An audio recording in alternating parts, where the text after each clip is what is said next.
Greetings, weary travellers of the night. Welcome to the sanctuary of Get Cozy Sleep. You have navigated the rapids of a loud and demanding day. You have answered the calls, met the deadlines, and filled the empty spaces with words. But here, the noise of the world is not welcome. Here, we honour the quiet. Here, we believe that rest is not a reward for working hard. It is a gift you simply receive. If your mind feels like a crowded room where everyone is talking at once, if you have ever felt the exhaustion of having to be on for everyone else, and if you find a strange comfort in the muffled silence of a city blanketed in heavy snow, then this story is your refuge tonight. So, let the tension in your shoulders melt away like ice in warm water. Unclench your jaw. Let the pillow rise up to meet you. Close your eyes. Let us travel together to the steel and glass canyons of Manhattan. It is mid-December. The wind is howling between the skyscrapers, but where we're going, the air is still, controlled, and perfectly conditioned. Breathe in the stillness. Exhale the noise. The winter of silence. Maya stood 40 floors above the frozen spine of Manhattan. Through the floor-to-ceiling glass of her penthouse, the city looked like a vast, breathing circuit board, short-circuiting under the weight of the winter storm. Snow did not drift down here. It was whipped into frenzy by the wind currents of the concrete canyons, swirling in white vortexes that obscured the Chrysler Building in a ghostly haze. But inside, the air was dead still. It was the expensive, filtered stillness of a climate-controlled sanctuary, maintained at a precise 72 degrees. Maya pressed her forehead against the cold glass. She closed her eyes, trying to feel the vibration of the city, but the triple-paned windows did their job too well. They severed her from the world. They turned the screaming sirens of police cars on Fifth Avenue into nothing more than the faint hum of a distant mosquito. She hated it. She hated the silence. Silence was a vacuum. Nature abhors a vacuum, but Maya abhorred it more. To her, silence was not peace. It was a predator. It was the empty space where memories could seep in like cold drafts under a door. 5 minutes to air, Maya, a voice crackled through the intercom system, shattering the quiet. Maya snapped her eyes open. The relief washed over her instantly. Voice. Sound. Connection. Copy that. Leo, she replied, her voice dropping automatically into her signature register, a warm, husky contralto that had been insured by her agency for $3 million. Is the uplink to the London server stable? I don't want a lag like last week. Solid as a rock. You're clear to rock the world. Maya turned away from the window and walked toward the centre of the room. This was her kingdom. The sanctum, her fans called it. It was a state-of-the-art broadcast studio built directly into her living space. Acoustic foam panels, arranged in geometric patterns of charcoal and slate grey, lined the walls to absorb any rogue echo. In the centre stood a desk of polished walnut, looking more like an altar than furniture. And there, gleaming under the soft, golden halo of the track lighting, was the microphone, a vintage Neumann U47 suspended in a shock mount like a sacred relic. Maya sat down in her ergonomic leather chair. The leather creaked softly, a reassuring sound of expensive comfort. She reached out and adjusted the boom arm, pulling the microphone closer until the cold metal mesh was just inches from her lips. This was her oxygen mask. As long as she was speaking into this, she existed. As long as the waveform monitors on the screens in front of her were dancing with green and yellow spikes, she was alive. She checked her reflection in the small vanity mirror she kept beside the mixing board. Even for a radio broadcast, Maya dressed for battle. Her hair was pulled back in a severe, sleek ponytail that pulled her features tight. Her blazer was a sharp, midnight blue wool. Her lips were painted a deep crimson. She looked like a CEO, a commander, a woman who had never known a moment of doubt. Nobody saw the bottle of extra-strength antacids tucked behind the computer monitor. Nobody saw the way her hand trembled slightly before she rested it on the fader. 3, 2, 1. Leo's voice counted down in her earpiece. "You're live." The on-air sign above the door flashed a brilliant blood red. Maya inhaled. The transformation was instantaneous. The tiredness in her eyes evaporated. Her posture straightened as if an invisible wire had pulled her up. "Good evening, world," she said. The sound of her own voice fed back into her headphones, rich, smooth, and authoritative. It was a blanket she wrapped around herself. "You're listening to The Frequency, and I am Maya. Tonight we are talking about impact. We are talking about making your voice heard in a world that tries to drown you out." She glanced at the live metrics on the side screen. The numbers were climbing. 15,000 listeners, 20,000, 50,000. The digital counter spun like a slot machine hitting the jackpot. "They tell you to be quiet," Maya continued, leaning into the mic, her hands gesturing to an empty room. "They tell you to wait your turn. But I'm here to tell you that silence is not a virtue. Silence is compliance. If you want to change your life, you have to shout. You have to break the sound barrier of your own existence." She believed it. Or at least, she had said it so many times that the line between belief and slogan had blurred years ago. For the next 40 minutes, Maya was a machine of eloquence. She took calls from a weeping student in Ohio, a frustrated architect in Seattle, and a lonely grandmother in Dublin. To each, she offered rapid-fire advice, filling every pause, plugging every gap in the conversation with affirmations and witty anecdotes. She did not listen so much as she waited for her turn to speak. She treated their pauses not as moments of reflection, but as dead air that needed to be resuscitated immediately. The studio was filled with the energy of her performance. She was the conductor of a symphony of words. She felt powerful. She felt safe. The silence of the winter night outside could not touch her here. "Remember," she said, preparing for her sign-off, her voice dropping to a conspiratorial whisper, "the only thing worse than being wrong is being unheard. Don't let the static win. Stay loud." She hit the jingle button. The outro music, an energetic, driving electronic beat, swelled in her headphones. "And we are clear," Leo said. "Great show, Maya. Numbers were up 4% from last Tuesday." "Thanks, Leo," Maya said. "Upload the podcast version by midnight. I want to catch the morning commute crowd in Tokyo." "You got it. Get some rest. You sounded a little, rough on the high notes today. Everything okay?" Maya stiffened. Her hand instinctively went to her throat. There was a tiny sensation there, not quite pain, but a friction, like a grain of sand stuck in a velvet gear. "I'm fine," she snapped.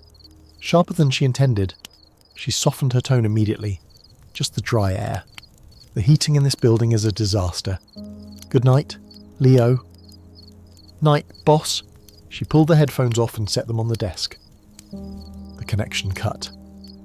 The red on-air light flickered and died, turning into a dull, grey plastic rectangle. And then, it happened. The crash. It wasn't a sound. It was the absence of sound. The silence rushed back into the room with the force of a physical blow. The hum of the computer fan seemed to scream in the sudden quiet. The ticking of the analog clock on the wall sounded like a hammer hitting an anvil. Maya sat frozen in her chair. The adrenaline that had sustained her for the hour drained away, leaving her limbs heavy and cold. The euphoria of the 50,000 listeners evaporated. They were gone.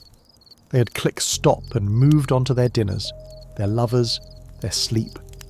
She was alone. She stood up, her heels clicking sharply on the hardwood floor as she walked to the kitchen area of the open-plan penthouse. She needed noise. Any noise. She grabbed the remote and turned on the flat-screen TV mounted on the wall. A news anchor was shouting about the blizzard. She pulled her phone out and opened a social media app. Scrolling through videos that played automatically. Music. Laughter. Shouting. She walked to the high-end sound system and pressed play on her evening jazz playlist. Saxophones wailed into the air. TV, phone, music, 3 layers of sound, a shield. Maya moved to the kitchen island and poured herself a glass of water. Her hand shook again. She swallowed a sip, and the grain of sand in her throat scraped against her esophagus. She winced. Just dry air, she told herself. Just the winter. She looked out at the city again. The snow was falling harder now, erasing the edges of the buildings. The world was being buried in white. Maya turned the volume of the jazz music up. Then she turned the TV volume up. She stood in the middle of her multi-million-dollar apartment, surrounded by a cacophony of digital voices and recorded instruments, desperately trying to drown out the one thing she was terrified to hear, the beating of her own anxious heart. Morning in Manhattan did not break. It bruised. The sky over the East River was the colour of a healing hematoma, purples and sickly yellows bleeding into a canvas of oppressive grey.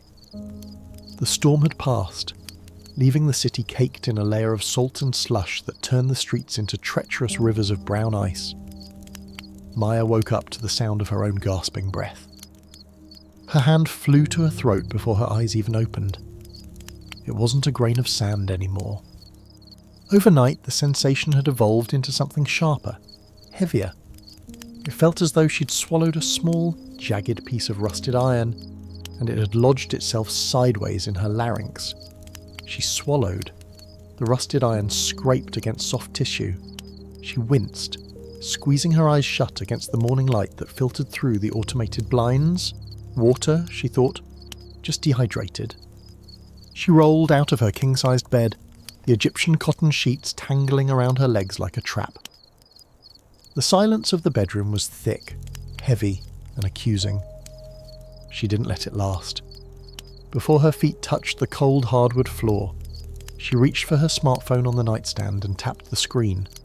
Bright light flooded her retinas. The familiar icons of the social media apps greeted her like hungry pets demanding to be fed. She opened the audio app first, scrolling to her channel. The numbers from last night were good, solid, respectable figures. But then her thumb slipped downward, refreshing the Trending Now feed, and there she was, Elara. Elara Vance was 23 years old. She had hair the colour of neon candy floss and a voice that sounded like a serrated knife cutting through aluminum, sharp, fast, and relentlessly energetic. She broadcasted not from a $1 million studio, but from a chaotic bedroom in Brooklyn filled with posters and fairy lights. Maya pressed play! The video exploded with sound. "Listen, guys," Elara was shouting, leaning so close to the camera that the lens distorted her nose. "The old way of talking? It's dead. Nobody wants polished speeches anymore. Nobody wants the radio voice. We want real. We want raw. We want the glitches." Elara paused for dramatic effect, rolling her eyes.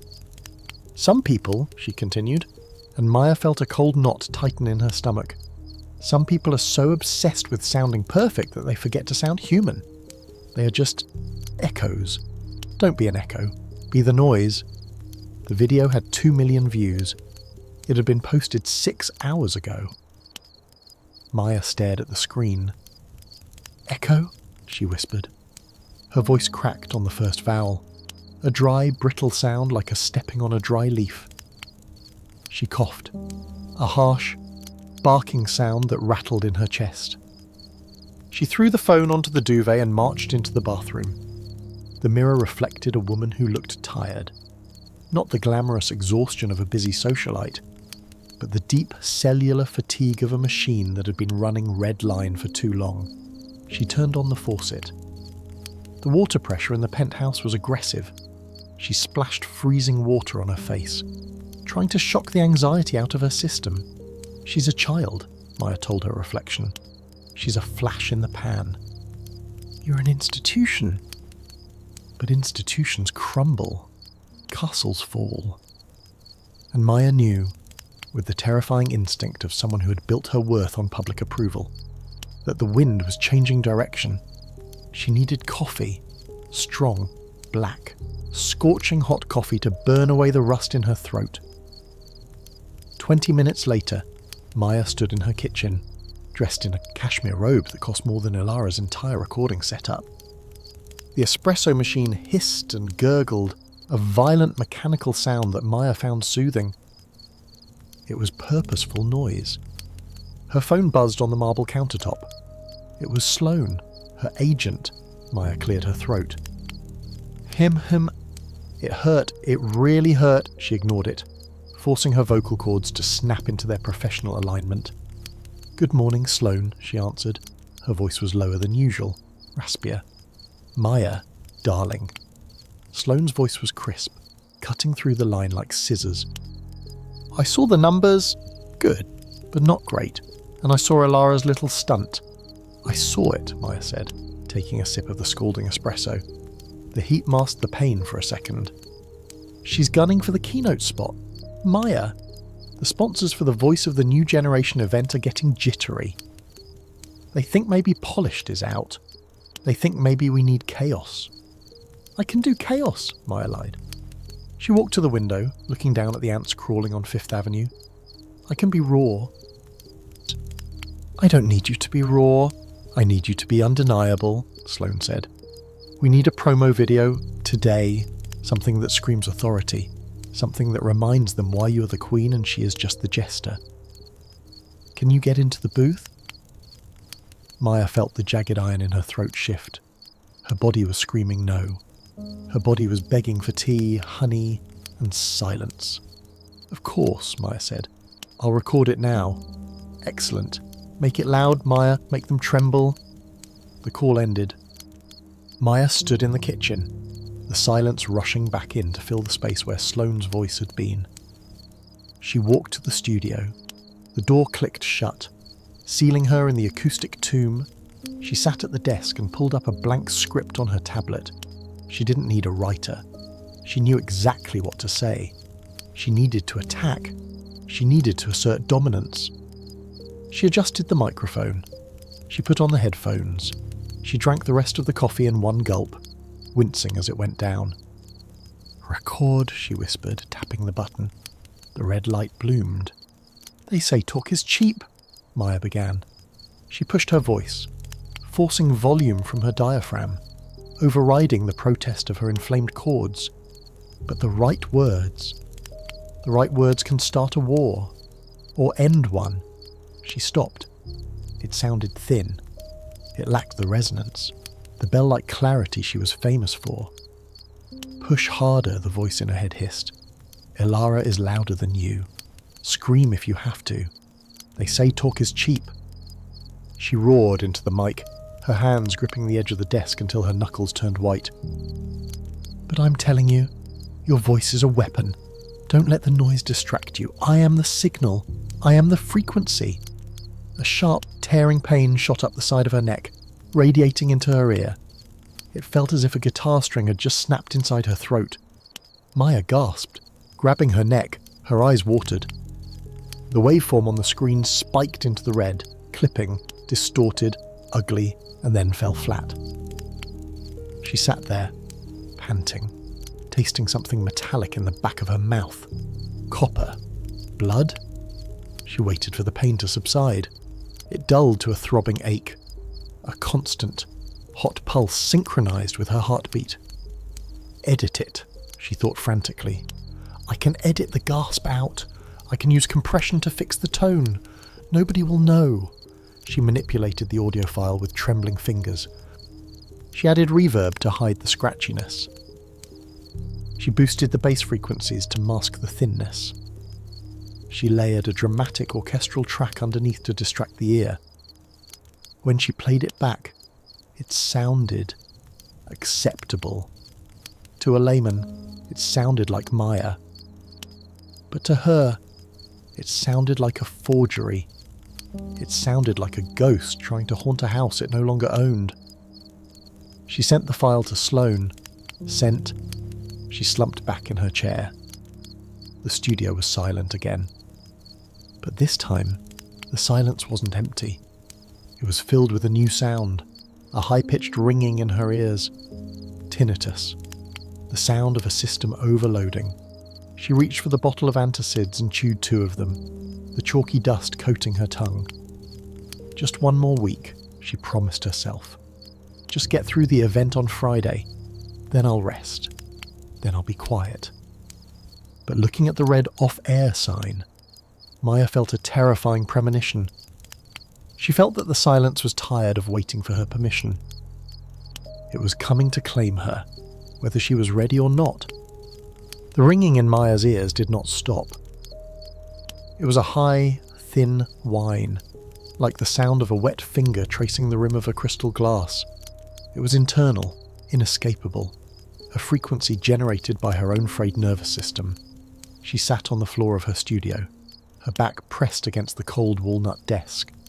The deadline for the promo video had passed. The file was sent. The job was done. But the adrenaline was curdling into something sour in her stomach. She closed her eyes, and the high-pitched ringing began to change pitch. It deepened. It warped. It transformed from the digital whine of tinnitus into the static hiss of an old vacuum tube. Suddenly, the smell of expensive leather and ozone vanished. Instead, her nose was filled with the scent of damp wool, stale cigarette smoke, and overcooked meatloaf. She was no longer 40 stories above Manhattan. She was back on the ground floor. She was 10 years old. It was 1998 in Dayton, Ohio. The kitchen of the small, siding-clad house was freezing. The heating system rattled and banged in the basement, a mechanical beast that cost too much to feed, so her father kept the thermostat turned down to 60 degrees. Maya wore 2 pairs of socks and a thick, itchy sweater that smelled of mothballs. She sat at the formica table, her fork hovering over a plate of peas that had gone cold and wrinkled. Across the table, her father was cutting his meat. Scrape, screech, clink. The knife against the cheap ceramic plate was the loudest sound in the universe. He was a large man, a foreman at the auto plant, with hands that were permanently stained with grease and a temper that was as unpredictable as a summer storm. At the sink, her mother was washing pots. She wasn't humming. She wasn't moving. She was just standing there, staring out the window at the black square of the backyard, her shoulders hunched as if expecting a blow. The silence in the kitchen was thick enough to choke on. It wasn't a peaceful silence. It was a pressurized silence. It was the silence of a balloon inflated past its limit, just seconds before the pop. Maya stared at her peas. "Please," she prayed silently. "Please don't let the knife slip. Please don't let the bill on the counter be too high. Please, just make a sound. Pass the salt," her father said. His voice was low, a rumble of thunder on the horizon. Maya's hand shot out too fast. She knocked the salt shaker over. It spilled, a tiny white avalanche across the fake wood grain of the table. The silence stretched. It snapped. "Can't you do anything right?" her father barked. The explosion was immediate. The volume went from 0 to 100 in a heartbeat. "Look at this mess. Just like your mother. Clumsy. Useless. Don't yell at her, Frank." Her mother turned from the sink, her voice trembling but sharp. "I'll yell if I want to. I work 10 hours a day to put food on this table, and you two can't even show a little respect." The wall of sound hit Maya. It washed over her, terrifying and overwhelming. But strangely, in the twisted logic of a frightened child, the shouting was better than the silence. When they were shouting, she knew where they were. She knew what was happening. The danger had a shape. But then, her father stood up. The chair scraped back violently. He didn't hit anyone. He never hit them. He did something worse. He stopped talking and... He grabbed his coat and stormed out the back door. The slam shook the pictures on the wall. Then came the silence Maya feared most. The aftermath. Her mother slumped into a chair and put her face in her hands. She didn't cry audibly. She just shook. The kitchen became a tomb. The air felt sucked out of the room. This silence was heavy with abandonment, with the terrifying possibility that this time he wouldn't come back. This silence was the sound of a family disintegrating. Young Maya slid off her chair. She couldn't breathe in the kitchen. She ran. She ran down the hallway to the hall closet, her sanctuary. It was filled with the winter coats of her family, smelling of rain and old tobacco. She crawled deep into the back, behind the heavy wool greatcoats, curling into a ball in the darkness. But the silence followed her. It seeped under the door gap. It whispered that she was alone, that it was her fault, that the world was cold and broken. She reached out in the dark. Her hand found the cold metal box she had hidden there weeks ago. It was a transistor radio, a red plastic brick she had bought at a garage sale for 50 cents. She fumbled with the dial, her thumb rubbing against the serrated plastic wheel. Click. Static. White noise. Shh. It was beautiful. It was a shield. She turned the dial slowly. A voice cut through the static, a man's voice, deep and resonant. A late-night talk show host discussing UFOs or politics or baseball, it didn't matter. And folks, the thing you have to remember is that you're never really alone out there, the voice said. Maya pressed the speaker against her ear. She turned the volume up until the man's voice drowned out the sound of her mother's silent weeping in the kitchen. She turned it up until the vibration buzzed against her cheekbone. The stranger's voice filled the dark closet. It filled her head. It pushed the fear away. As long as there is a voice, she thought, closing her eyes tight, the monsters can't get me. She learned a lesson that night, huddled in the smell of damp wool. She learned that silence was where the pain lived. Silence was where you were helpless. But noise was control. If you could fill the air with words, with music, with sound, you could build a wall that nothing could penetrate. You could create a world where everything was okay, she whispered along with the radio host, mimicking his cadence. You're never really alone, she whispered. Her own voice joined the shield. It felt powerful. I will never be quiet, she promised herself in the dark. I will never let the house be this quiet again. Maya? The voice came from the intercom, shattering the memory. Maya gasped, her eyes snapping open. She was back in the penthouse. The smell of meatloaf was gone, replaced by the scent of her Jo Malone lime basil and mandarin diffuser. She was sitting on the floor, hugging her knees, just like she had in the closet 20 years ago. Maya, are you still in there? It was Leo, the engineer. I saw the lights were still on. Just checking before I lock up the server room. Maya uncurled her legs. Her body was stiff. Her throat felt like it was lined with sandpaper. The memory had been so vivid that her heart was still racing, pounding against her ribs like a trapped bird. She crawled over to the desk and pressed the talkback button. I'm here, Leo, she said. Her voice was a ruin. It was a croak, barely audible. Whoa, Leo said. You sound terrible. You really need to stop talking, boss. Go to bed. I'm fine, she whispered. But she released the button before he could hear the break in her tone. She stood up, using the desk for support. She looked at the vintage Neumann microphone. For years, she had thought this microphone was her career. Tonight, she realised it was something else. It was the red transistor radio. She was still that 10-year-old girl hiding in the coats, talking into the darkness to keep the silence at bay. She had built a multi-million-dollar empire just to ensure she never had to sit at that silent dinner table again. She walked out of the studio, turning off the lights. But as she entered the vast, empty living room of the penthouse, the silence of the winter night was waiting for her. It was patient. It was heavy. And for the first time in her adult life, Maya didn't have the strength to fight it.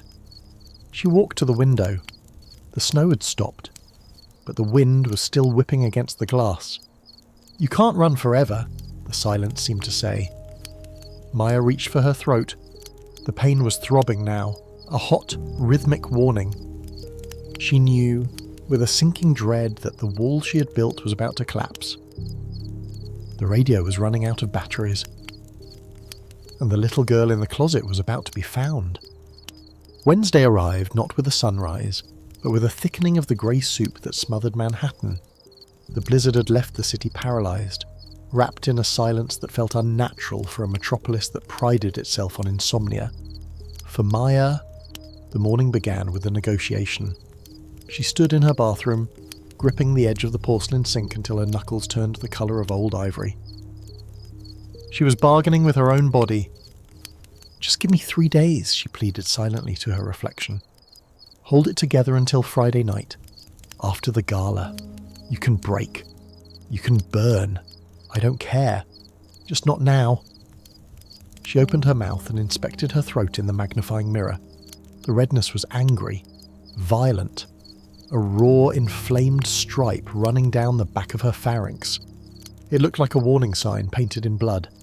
She reached for the jar of Manuka honey, $40 for 6 ounces, and swallowed a spoonful. It moved down her throat like slow-moving lava. It didn't heal, it just coated the damage. It was paving over a pothole on a bridge that was about to collapse. She didn't speak. She hadn't spoken since she woke up. She was hoarding her words like a miser hoarding coins, saving every syllable for the 10 a.m. walkthrough at the venue. The voice of the New Generation Gala was being held at the Grand Sterling Hall, a cavernous, repurposed bank building in the financial district. It was a space designed to intimidate. Marble pillars the width of redwood trees, vaulted ceilings that swallowed light, and acoustics that could turn a whisper into a proclamation. When Maya arrived, the hall was a hive of controlled chaos. Technicians were flying rigging from the ceiling. The smell of sawdust and fresh lilies hung heavy in the cold air.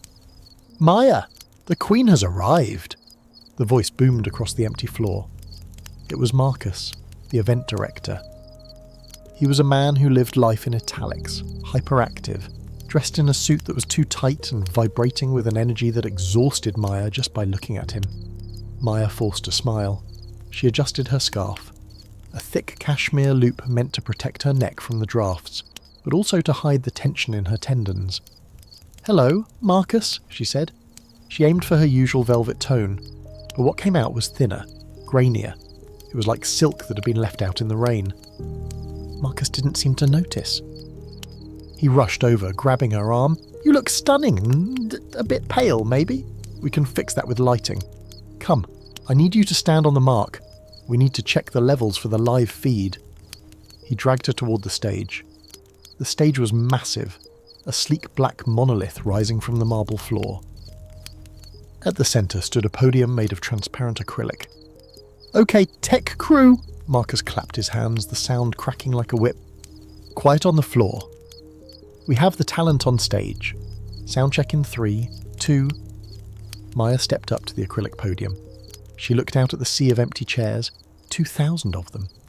In 48 hours, every one of those chairs would be filled with influencers, investors, and critics. They would all be waiting for her to define the zeitgeist. A technician thrust a handheld microphone toward her. "Just give us a few lines, Miss Maya. Anything. Count to 10. Read the preamble." Maya took the mic. It felt heavy in her hand, heavier than usual. She looked at the script propped on the podium. "We are the architects of the future." She took a breath. Her lungs expanded. But as the air passed through her vocal cords, the friction hit. It wasn't just pain anymore. It was resistance. It felt as if her throat was lined with Velcro. "We are..." she started. Her voice caught. It snagged on the first syllable. A tiny, involuntary hitch. Marcus, who was standing in the front row with a clipboard, looked up. He frowned. "Maya, can we get a little more..." "Diaphragm? It sounds a bit trapped." Maya felt a flush of heat rise up her neck. Indignation. Fear. Trapped. "Sorry," she said, clearing her throat. The sound was like grinding stones together. "Just warming up." "Well, warm up faster, darling," Marcus said, checking his watch. "We have the lighting cues to sync. Give me the thunder." Give me the voice that got 5 million downloads last month. The challenge hung in the air. Give me the thunder. Maya tightened her grip on the podium. Her ego, bruised by the fear of irrelevance, reared up. She wouldn't let him hear the weakness. She wouldn't let the tech crew whisper that she was losing it. She ignored the burning. She ignored the warning lights flashing in her nervous system. She bypassed the safety mechanisms of her body and engaged the override. She leaned into the mic. "We are the architects of the future," she projected. She threw her voice to the back of the hall, bouncing it off the marble walls. It was loud. It was powerful. It sounded like the Maya everyone knew. But inside, the cost was immediate. As she hit the word future, she felt a distinct, sickening sensation deep in her throat. It was the feeling of fabric tearing, a slow, wet rip. The taste of copper flooded her mouth again, stronger this time. She stopped. Her hand flew to her chest. "Yes," Marcus pumped his fist. "That's it. That's the money shot. Did you get that sound?" "Levels are peaking, but good," the sound guy yelled back. "Perfect," Marcus beamed. "You can save the rest." "Maya, that was all I needed. You're a machine. Truly." Maya nodded. She couldn't speak. She didn't dare. She stepped down from the stage, her legs trembling. She handed the microphone back to the technician as if it were a loaded gun that had just gone off in her hand. "Great job," the technician said. Maya forced a tight-lipped smile and walked briskly toward the exit. She needed to get out. She needed to get to her car. As she pushed through the heavy revolving doors and stepped out into the biting wind of the financial district, the cold air hit her face. She fumbled in her bag for her water bottle, taking a desperate gulp. It burned. Even the water burned. She hailed a cab, practically diving into the back seat. "Where to?" the driver asked, eyeing her in the rearview mirror. Maya opened her mouth to say her address. Nothing came out, just a hiss of air. Panic, cold and sharp, spiked in her chest. She tried again, forcing her muscles to contract. 70? She wheezed. It was a ghost of a sound, a whisper escaping from a tomb. 72nd Street. "You got a cold, lady?" the driver asked, pulling into traffic. "Sounds nasty. My cousin lost his voice for a week once. Never came back the same." Maya stared out the window. The city blurred past. Grey buildings, grey sky, grey slush. She pulled out her phone and typed a message to Sloane. "Walk through done." Nailed it. She didn't type the rest. She didn't type that she was currently swallowing blood. She didn't type that the tear she felt earlier was now throbbing with every heartbeat. She arrived back at her building. The doorman greeted her. She nodded, unable to say hello. She rode the elevator up to the 40th floor. The silence of the penthouse greeted her again. But this time, she didn't turn on the TV. She didn't turn on the music. She went straight to the bathroom and spat into the white porcelain sink. The saliva was streaked with bright, fresh red. Maya stared at it. The friction was over.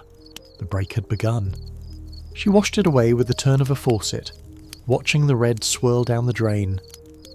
Then she looked at herself in the mirror.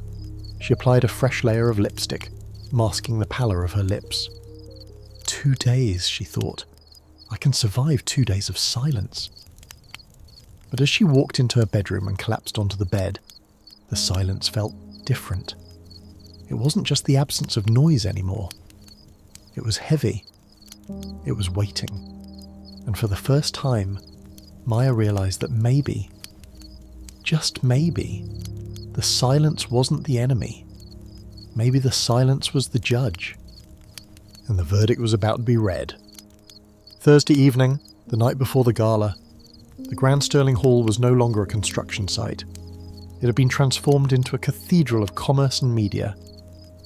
The scent of sawdust was gone, replaced by the smell of ozone from the hot stage lights and the faint, chemical tang of fresh carpet adhesive. Maya stood in the wings, hidden by the heavy velvet drapes. She was wearing a scarf wrapped 3 times around her neck, buried in a coat that looked like armour. She was watching Alara. Her rival was on stage for her sound check. Alara was wearing ripped jeans and a vintage band t-shirt, looking effortlessly cool, bouncing on the balls of her feet. She held the microphone loosely, like a toy she'd already mastered. Check, 1, 2, Alara said. Her voice was bright, elastic, bouncing off the back walls with annoying clarity. Can we get a little more reverb on the monitors? I want it to sound like I'm speaking from inside a cloud. Yeah, like that. Perfect. Maya felt a surge of acid in her stomach. It wasn't just jealousy, it was grief. She was mourning a limb she was about to lose. She swallowed.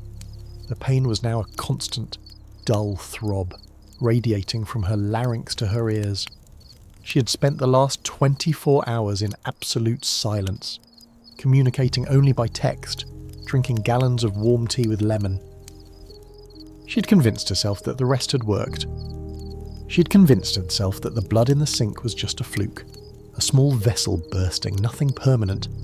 I just need to get through tomorrow, she told herself. Just 1 hour. I can do anything for 1 hour. Maya, you're up. It was Marcus. He looked stressed. He was tapping a pen against his clipboard, a staccato rhythm that grated on Maya's nerves. Last run-through, full dress rehearsal. We need to time the lighting cues with your opening monologue. The sponsors are in the VIP box watching. Maya nodded. She unlooped her scarf. She took a deep breath, visualizing cool water flowing over hot stones. She stepped out from the wings. The stage lights hit her instantly, blinding, white-hot beams that pinned her to the spot.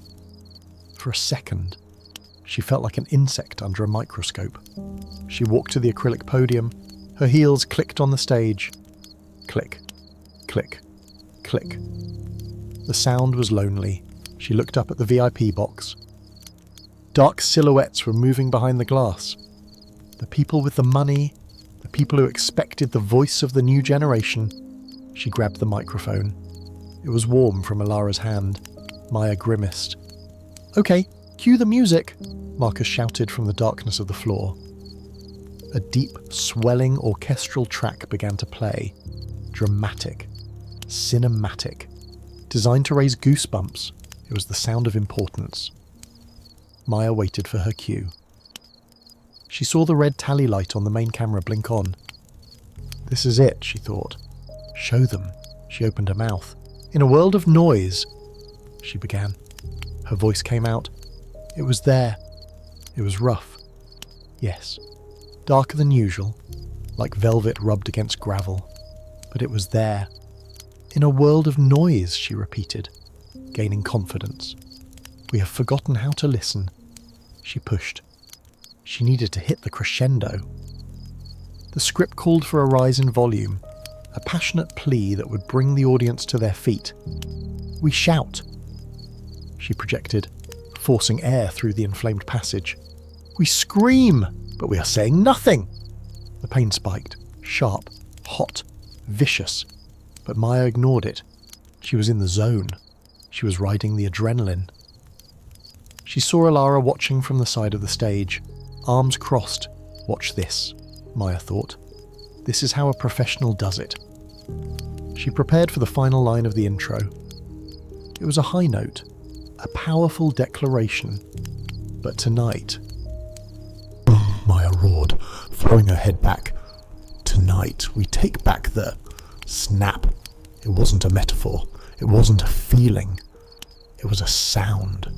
A distinct, wet pop echoed inside her skull, like a rubber band breaking underwater. And then...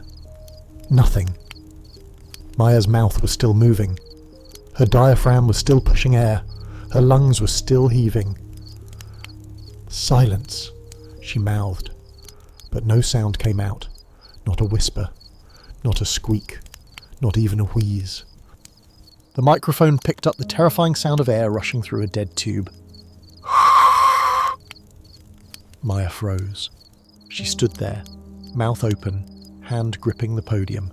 She tried again. She tried to say, "Excuse me." Nothing. Her vocal cords simply did not meet. They were paralysed. They had gone on strike. They had quit. The orchestral music swelled to its climax and then faded, leaving a silence that was sudden and absolute. "Maya?" Marcus's voice called out from the darkness. "We lost audio." "Check your mic pack." Maya shook her head frantically. She tapped the microphone. Thump, thump. The mic was working perfectly. The thumps boomed through the speakers like cannon fire. "Mick is live," the sound engineer yelled. "Then why did you stop?" Marcus walked toward the stage, shielding his eyes from the lights. "Maya?" The line is, "We take back the silence." "You cut out." Maya pointed to her throat. She clawed at her neck. Her eyes were wide, filled with a primal panic. She looked like a fish pulled out of the water, gasping, drowning in the air. She tried to force a sound out. She strained until the veins in her neck bulged. She pushed with every ounce of will she had. A sound finally emerged. It was a gurgle, a wet, choking sound. Then she coughed, and this time she couldn't stop. She doubled over, clutching the podium. The coughs were violent, racking her entire body. With each spasm, she felt the tear widening. She brought her hand up to her mouth to cover the coughing fit. When she pulled it away, under the brutal glare of the stage spotlight, her palm was glistening. Bright, red blood. It shone like a jewel on her pale skin. A gasp went through the room. Even the technicians in the back stopped what they were doing. Ilara took a step forward, her face losing its cool mask, replaced by genuine horror. "Cut the lights," someone shouted. "Get a medic." Maya stared at her hand. The blood was real. The silence was real. The world tilted. The rows of empty seats seemed to spin. The humming of the amplifiers grew to a deafening roar in her ears. She had wanted to take back the silence, and now the silence had taken her. Marcus was running up the stairs to the stage. Sloane was rushing from the wings. But their voices sounded distant, like they were speaking from underwater. Maya sank to her knees on the hard, black stage. She dropped the microphone. It rolled away with a heavy thud, feedback screeching for a second before dying out. She was the queen of noise. And she had just gone bankrupt. As the darkness of unconsciousness began to creep into the edges of her vision, Maya had one final, terrifying thought. I don't know who I am without a voice. And then, the stage lights went black. The office of Dr. Elias Aris on the Upper East Side did not smell like a hospital. It smelled of old money, mahogany polish, and the faint, stinging scent of surgical alcohol. It was a place where opera singers, Broadway stars, and senators came to have their instruments tuned. Maya sat in the examination chair, her back rigid. The leather was cold against her neck. Doctor. Aris withdrew the flexible laryngoscope, a thin, black, fibre-optic snake from her nose. Maya gagged slightly, a reflex she couldn't control, tears pricking her eyes. She reached for a tissue, dabbing at her nose with trembling hands. The doctor stripped off his latex gloves with a sharp snap. He turned to the large high-definition monitor mounted on the wall. "Look," he said. His voice was devoid of emotion. It was the voice of a mechanic looking at a totaled engine. Maya looked. On the screen was a magnified image of her throat. It looked alien, fleshy and pink. But on the left vocal cord, there was a violent disruption, a bruise the colour of an eggplant, swollen and angry, with a bright red streak running through it. "You see that?" "Doctor," Aris pointed with a pen. "That is a submucosal hemorrhage. And right there, that is a tear." Maya stared at the screen. That ugly red blotch was her career. That was her identity. "I warned you, Maya." "Doctor," Aris said, turning off the monitor. The screen went black, erasing the evidence, but the image was burned into her retina. "I told you to rest. You didn't listen. You pushed a compromised system, and it failed." Maya reached for the notepad and pen lying on the metal tray table. Her hand shook so badly the pen clicked against the metal. "Can you fix it?" she scrawled. The letters were jagged. "Doctor," Aris sighed. He sat down on his rolling stool and looked her in the eye. "I can prescribe steroids to bring the swelling down. I can give you painkillers, but I cannot knit that tissue back together. Only time can do that. He leaned forward. Here is the sentence. Maya. Absolute vocal rest. And I mean absolute, Maya scribbled furiously. How long? The gala is tomorrow? Doctor. Aris let out a dry, humourless laugh. The gala is over for you, Maya. If you speak tomorrow, if you even whisper, you risk permanent scarring. You will sound like you've been gargling gravel for the rest of your life. Is one speech worth your entire career? Maya froze. The pen hovered over the paper. Cancel the gala? It was unthinkable. Millions of dollars in sponsorship. Her reputation. Elara. 2 weeks. Doctor, Aris said, holding up 2 fingers. Minimum. No speaking, no whispering, no humming, no clearing your throat. You need to treat your vocal cords like broken glass. If you grind them together, they will shatter. He stood up and walked to his desk to write a prescription. I am signing you off work effectively immediately. I've already spoken to Sloane in the waiting room. She knows. Maya felt a cold weight settle in her stomach. Sloane knew. Sloane was probably already drafting the press release. Due to a medical emergency. Go home, Maya. Doctor, Aris said, handing her the slip of paper. Go home and be quiet. Consider it a retreat. Or a prison sentence. That depends on you. The ride back to the penthouse was a blur. The limousine moved through the slush-filled streets of Manhattan like a hearse. Outside the tinted windows, the city was screaming. Taxis honked, construction jackhammers rattled, sirens wailed. New York was a symphony of aggression, and Maya was mute. She looked at her phone. The notifications were piling up like snowdrifts. TMZ. Podcaster Maya collapses on stage. Twitter. Did Maya just choke? Hash voice or the new gen hash fail? Sloane, 5 missed calls. She turned the phone off. She couldn't bear the digital noise. The car pulled up to her building. The doorman, Henry, rushed out to open the door. He was a kind man in his 60s with a thick Irish accent and a smile that usually brightened her day. Good afternoon, Miss... Maya, Henry chirped, holding an umbrella over her head to shield her from the wet snow. Nasty weather, isn't it? Hope the rehearsal went well. Maya stepped out onto the sidewalk. Her instinct was to reply, Hi, Henry. Yes, terrible weather. She opened her mouth. Then she remembered. Absolute silence. She snapped her mouth shut. She looked at Henry. She couldn't explain. She couldn't even say, I can't talk. So she just nodded curtly, lowered her head, and rushed past him into the lobby. She saw the confusion flicker across Henry's face. He looked hurt. He thought she was being rude. He thought the Queen was too important to speak to the help. I'm sorry, she screamed inside her head. I'm sorry, Henry. But the apology died in her throat. She entered the elevator and pressed the button for the penthouse. The doors slid shut. Sealing her in, the ride up took 40 seconds. 40 seconds of rising pressure. Ding. The doors opened directly into her apartment. She stepped inside. The lights were off. The grey winter light filtered through the floor-to-ceiling windows, casting long, mournful shadows across the expensive furniture. It was silent. But this wasn't the silence of the studio. This wasn't the controlled silence of focus. This was the silence of emptiness.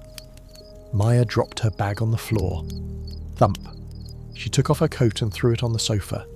Swish. She kicked off her boots. Clatter. Every sound she made seemed amplified, mocking her. She walked to the kitchen island. On the marble counter, there was a stack of mail. A script for next week. An invitation to a charity ball, a contract for a voiceover gig. She swept them all onto the floor with a violent sweep of her arm. Paper scattered everywhere. She wanted to scream. She wanted to throw her head back and let out a primal howl of frustration. She wanted to break the windows, but she couldn't. She couldn't make a sound. She was trapped in her own body. She sank onto the floor amidst the scattered mail. She pulled her knees to her chest. This was her punishment.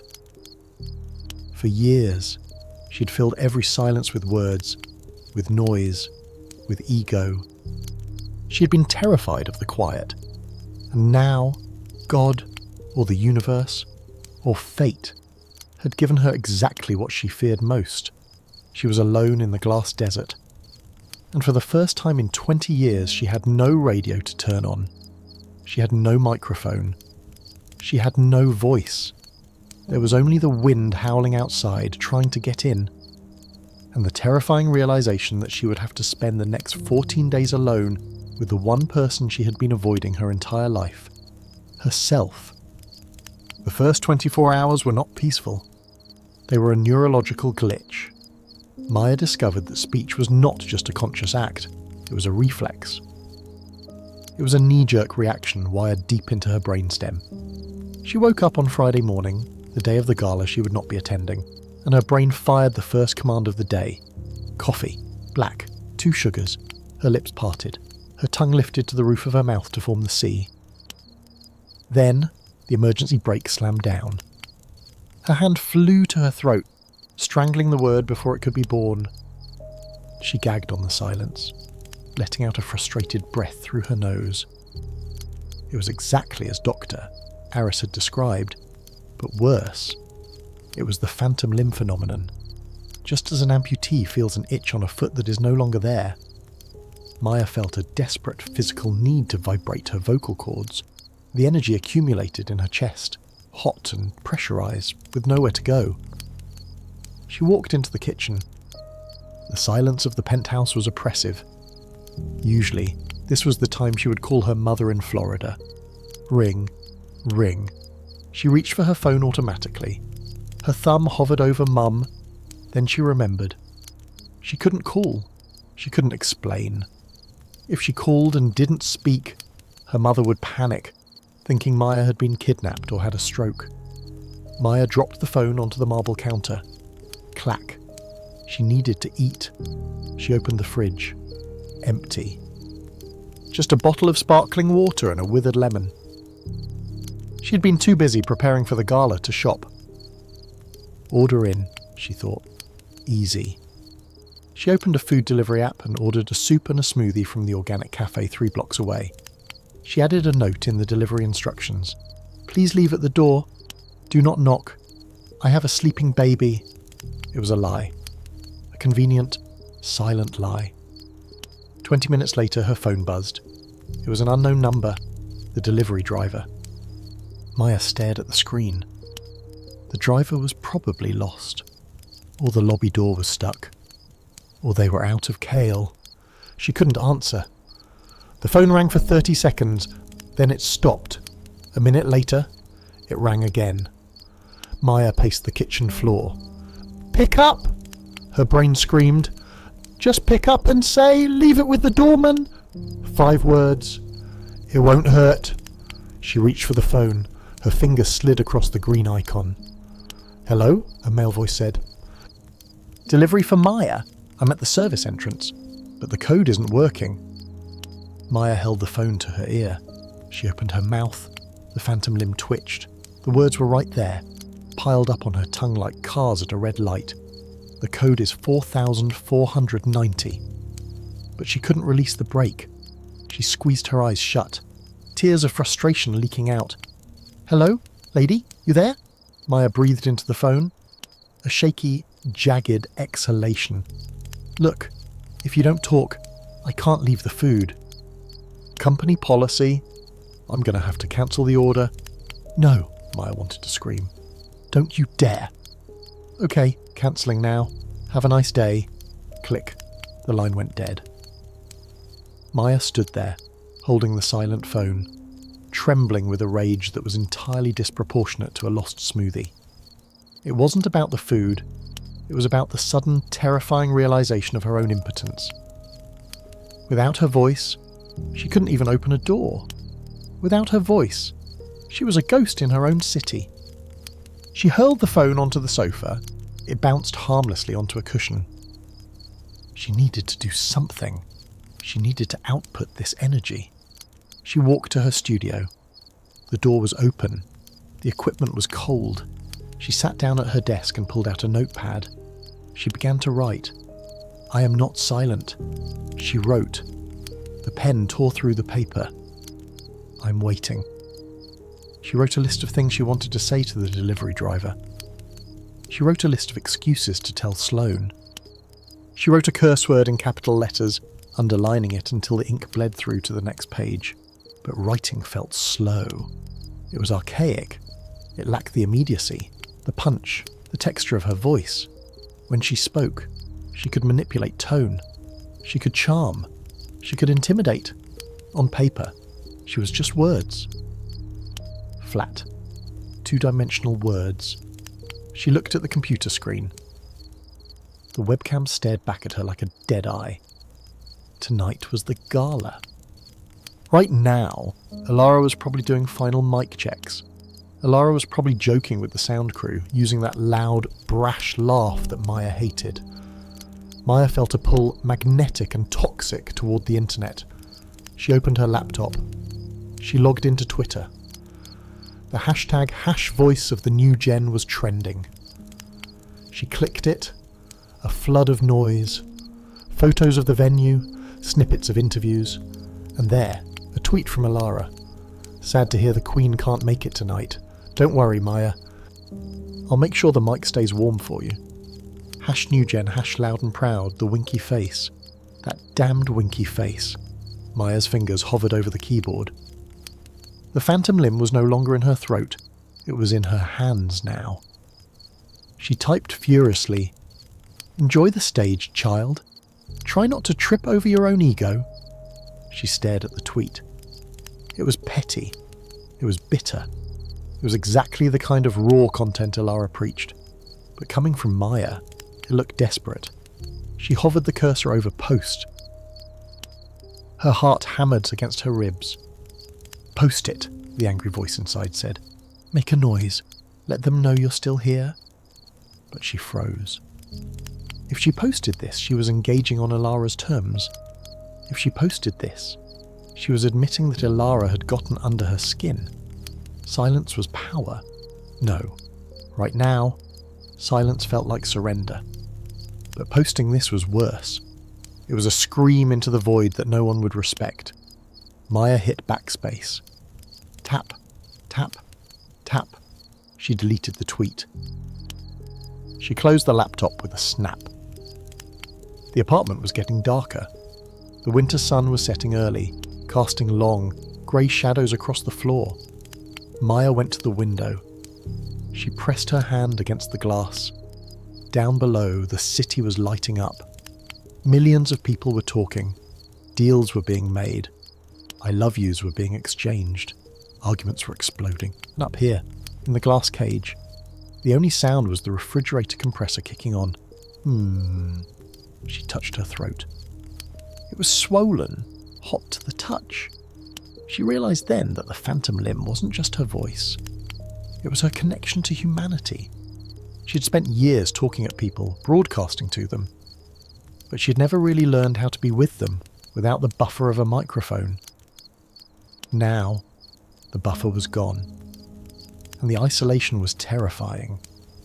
She walked to the kitchen, opened the cupboard, and found a box of crackers. She ate them dry, standing over the sink, chewing slowly in the dark. The crunching sound inside her head was deafening. Day 1, she thought. 13 to go. And the silence, heavy and thick as a wool blanket, settled over her shoulders for the night. The Grand Sterling Hall was only 3 miles away from Maya's apartment. A 10-minute cab ride, but tonight it might as well have been on the surface of Mars. At 7:55 p.m. Maya sat on her white leather sofa, wrapped in a heavy wool blanket. The room was dark, save for the cold, spectral glow of the 60-inch television mounted on the wall. She had connected her laptop to the screen.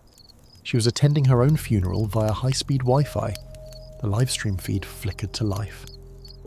The camera panned across the crowd. Maya saw the faces of people she knew. There was the CEO of the tech startup she'd consulted for. There was the editor of Vanity Fair. They were drinking champagne, laughing. their mouths moving in a silent dance before the audio feed kicked in. Ladies and gentlemen, please take your seats. The program is about to begin.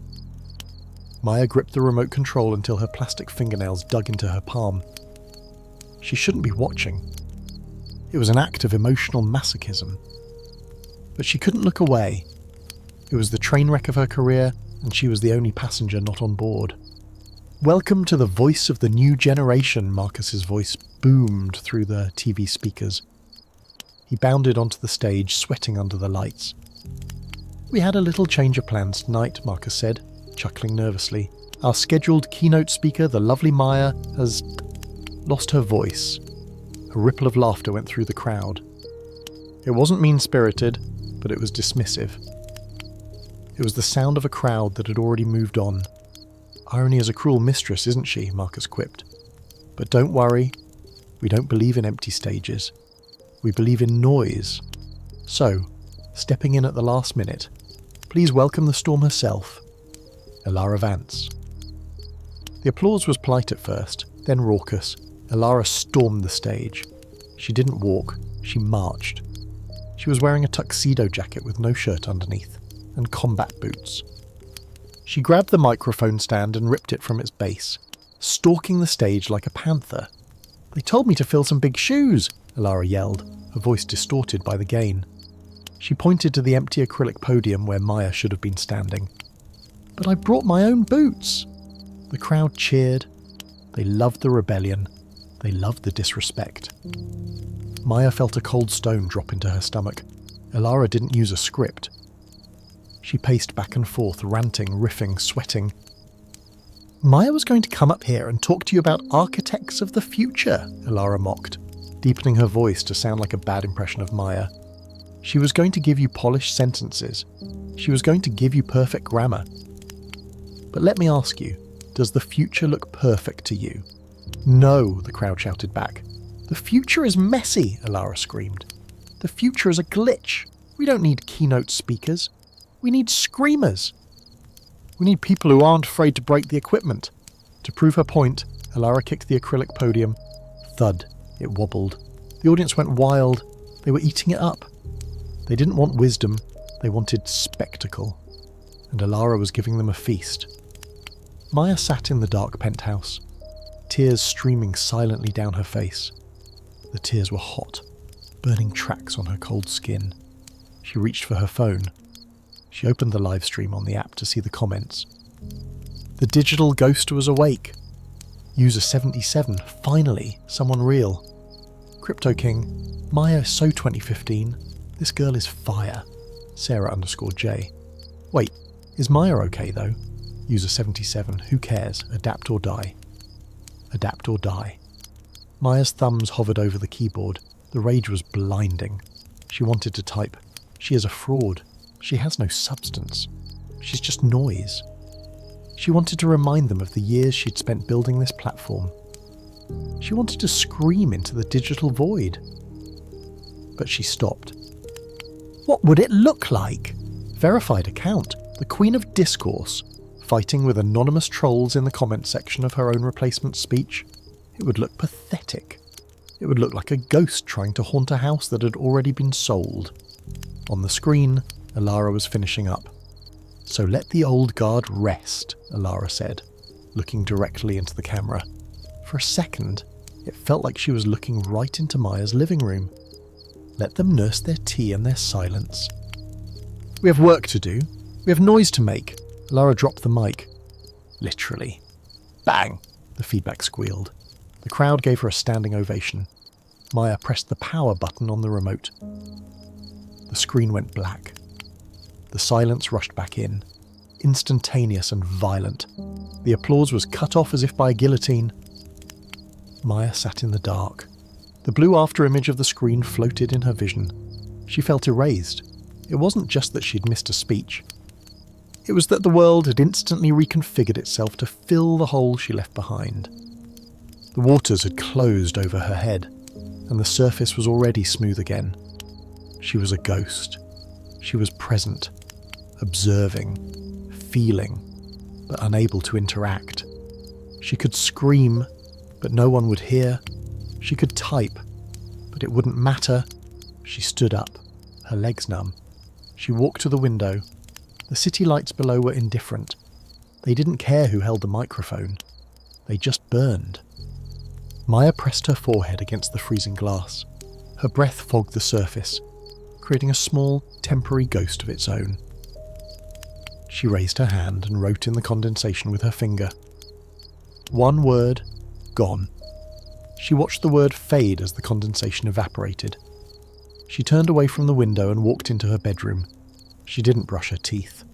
She didn't wash her face. She crawled into bed, fully clothed, pulling the heavy duvet over her head. She lay there in the absolute darkness, listening to the only sound left in her world, the jagged, rhythmic scratching of her own breath against her ruined throat. The digital ghost had seen enough. Now, the real haunting began. Saturday morning arrived, but inside Penthouse 4, B time had lost its structure. The heavy blackout curtains were drawn tight, sealing the apartment in an artificial twilight.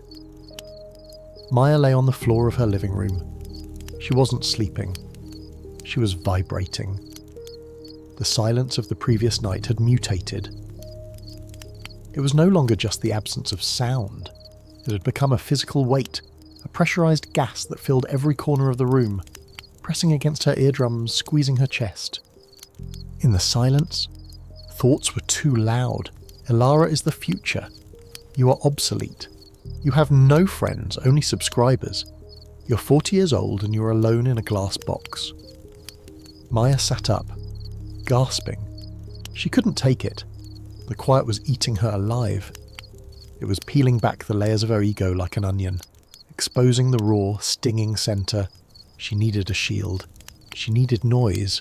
She stood up, her movements jerky and frantic. She was a soldier under attack, scrambling for her armour.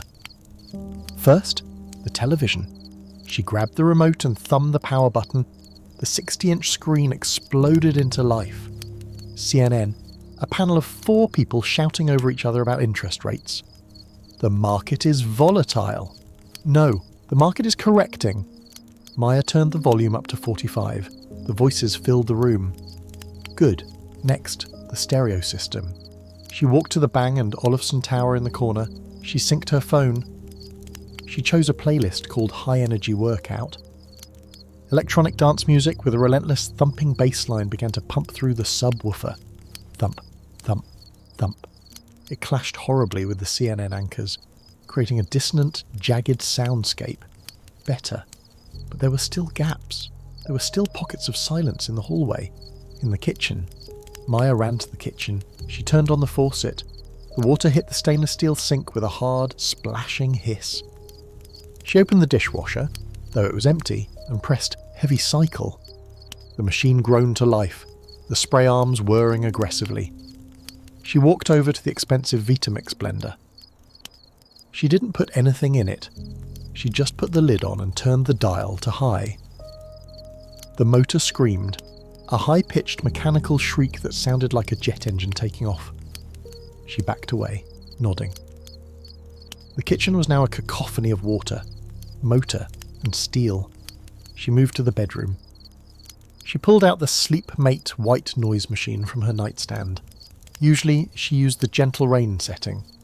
Today, she turned the dial all the way to static. It sounded like a waterfall made of television snow. She placed it in the doorway. She ran to the bathroom. She turned on the shower.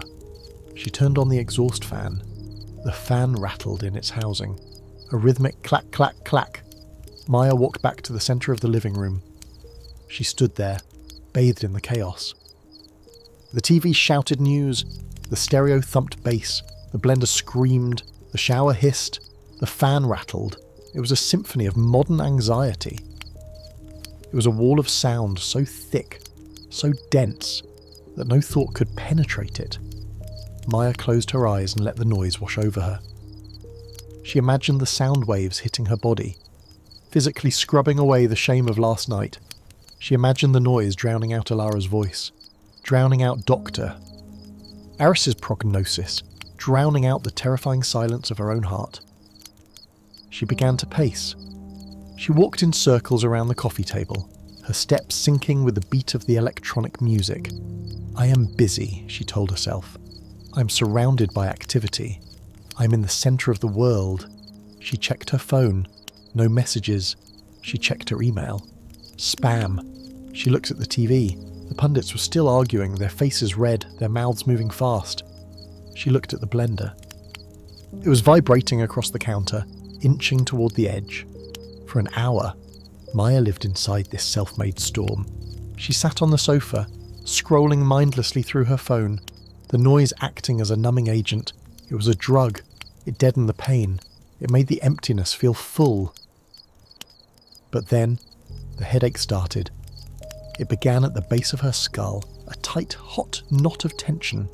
It spread forward, wrapping around her temples like a vice. The bass from the stereo began to feel like punches to her stomach. The scream of the blender became a drill boring into her ear canal. Maya pressed her hands over her ears. The noise didn't stop. It vibrated through the floorboards. It vibrated through her bones. She looked around the room. The chaos she had created suddenly looked insane. It looked like the behavior of a madwoman. The blender was shaking violently. The TV was flashing images of a burning building. The shower was wasting gallons of water. Stop, her mind whispered. But she couldn't stop. If she stopped, the silence would come back. And the silence was the enemy. She stood up, swaying slightly. The headache was blinding now. Suddenly, a sharp crack echoed from the kitchen. Maya jumped. She ran to the kitchen. The Vitamix blender had vibrated itself right off the edge of the marble island. It had crashed onto the tiled floor. The plastic pitcher had shattered. The motor was still running, spinning wildly on its side, the metal blades grinding against the expensive Italian ceramic tile with a horrific, ear-splitting screech. Screech!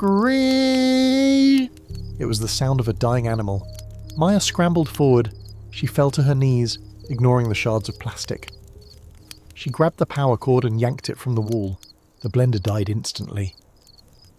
But the rest of the apartment was still screaming. The TV, the bass, the water, the fan. Maya stayed on her knees. She looked at the broken machine. She looked at the scratch on the floor. Something broke inside her. She scrambled up and ran. She ran to the TV and ripped the cord out. The pundits vanished into a black square. She ran to the stereo and slapped the off button. The bass died, leaving a ghostly vibration in the air. She ran to the bathroom and twisted the shower knob so hard her hand slipped. The water stopped. She hit the switch for the fan. The rattling ceased. She ran to the bedroom and kicked the plug of the white noise machine. The static cut out. She ran to the dishwasher and yanked the door open mid-cycle. Steam billowed out and the machine groaned into silence. She stood in the centre of the kitchen, panting. Her chest heaved. Her hair was wild. Her hands were shaking uncontrollably. It was silent again. But this time, the silence wasn't empty. It was ringing. Her ears were screaming with the phantom echoes of the noise she had just killed. Maya looked around her perfect, high-tech, soundproof prison. She had tried to fill it. She had tried to stuff it with decibels until it burst. But the silence had won. The silence always won. It was the baseline of the universe. Noise was just a temporary interruption. She sank down onto the kitchen floor, her back against the dishwasher. The steam from the machine warmed her shoulder, damp and humid. She pulled her knees up and buried her face in her arms. She didn't cry. She was too exhausted to cry. She just sat there, listening to the only sound left in the penthouse. Drip, drip, drip. The kitchen faucet was leaking. One drop every 3 seconds.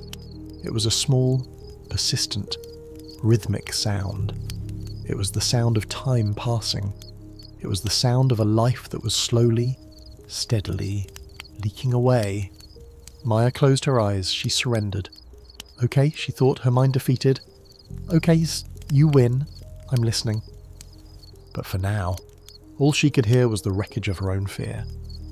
3 o'clock in the morning, the witching hour. The time when the biological machinery of the city slows down, when the traffic on the avenues thins to a trickle of yellow cabs, and the steam rising from the manholes looks like the breath of sleeping giants. But in penthouse 4B, there was no sleep. There was only the cold, blue light of insomnia. Maya lay in the centre of her king-sized bed. The duvet, filled with hypoallergenic down and encased in 400 thread-count Egyptian cotton, felt heavy. It felt like a shroud. She was sweating, though the room was a perfect 68 degrees. A thin sheen of perspiration coated her upper lip and forehead. Her legs were restless, kicking out every few minutes against the tangled sheets. This was the withdrawal. She had read about it in medical journals during her research for an episode on addiction. She knew about the dopamine crash. She knew about the cortisol spikes. But she had always assumed those things happened to people who quit heroin, or nicotine, or gambling. She didn't know it happened to people who quit talking. But the chemistry was the same. For 20 years, Maya's brain had been wired to a specific loop. Speak. Get validation. Release dopamine. Repeat. Every time she made a witty remark, every time she commanded a room, every time she saw the live tally go up, her brain received a chemical cookie. She was an addict, and her drug of choice was her own voice. Now, the supply had been cut off, and her brain was rioting. She sat up, gasping for air. The silence of the bedroom was thick, pressing against her ears like deep water. Usually, when she couldn't sleep, she would talk to herself. She would verbalise her to-do list. She would rehearse arguments. She would hum. She would self-soothe with sound. Don't. The doctor's voice echoed in her memory. Absolute silence. She clamped her mouth shut. She bit her lip until she tasted the metallic tang of iron again. Since she couldn't speak out, the noise turned inward. If you have ever been in a room with a trapped bird, you know the sound of frantic wings beating against the glass. That was Maya's mind. The critic woke up. The critic was a voice inside her head. It sounded suspiciously like her father, but with the sharp, analytical vocabulary of a media executive. "Look at you," the critic whispered. A 40-year-old woman sitting in the dark. Maya squeezed her eyes shut. She tried to think of a beach. Ocean waves, blue sky. The waves are fake, the critic hissed. You are sinking. Did you see Alara's numbers? She gained 50,000 followers tonight. You lost 300. Maya reached for her phone on the nightstand. It was a reflex. Just one check. Just one hit of the blue light. Don't do it. A weaker, saner part of her mind pleaded. She grabbed the phone anyway. She unlocked it. The screen was a barrage of noise. Twitter was still debating her absence. Some were worried. Some were mocking. Maybe she finally ran out of things to say. Silence suits her. The world is quieter without the lecture. The words burned. They confirmed her deepest fear, that she was tolerated, not loved. That she was content, not a person. She threw the phone across the room. It landed on the thick carpet with a soft thud. She couldn't stay in bed. The sheets felt like they were made of sandpaper. She got up and walked into the living room. The moonlight was spilling through the floor-to-ceiling windows, turning the furniture into monochromatic sculptures. The broken blender was gone. She'd thrown it in the trash bin earlier, but the scratch on the floor remained, a jagged white scar on the dark tile. She paced. 1, 2, 3, 4. 5 steps. Turn. 1, 2, 3, 4. 5 steps. Turn. Her body was vibrating with unspent energy. Her throat was itching, a deep, maddening tickle that made her want to cough, to hack, to scream, just to scratch it. She walked to the bookshelf. She pulled down a book, Meditations by Marcus Aurelius. She used to quote this on her show all the time. She opened it under the moonlight. The words swam on the page. You have power over your mind, not outside events. Realise this, and you will find strength. She slammed the book shut. Liar, she thought. I have no power. My mind is eating me. She felt a sudden wave of nausea. She ran to the bathroom, kneeling over the toilet, heaving dryly. Nothing came up. It was just anxiety, twisting her stomach into knots. She sat back on her heels on the cold tile floor.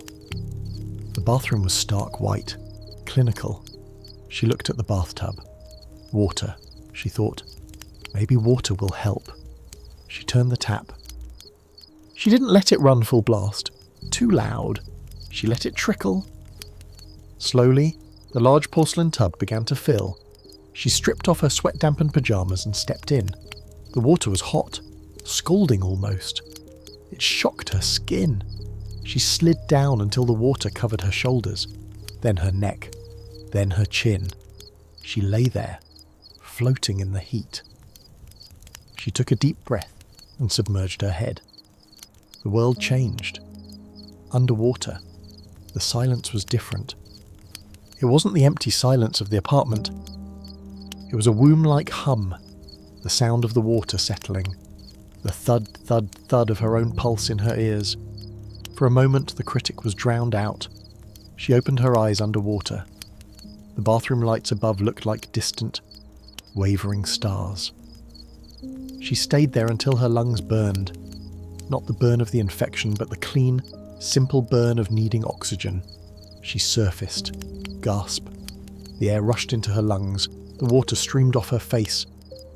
She sat up, shivering despite the heat. The withdrawal symptoms were fading slightly, replaced by a heavy, leaden exhaustion. The adrenaline was gone. The dopamine craving was still there, but it was weaker, whimpering in the corner.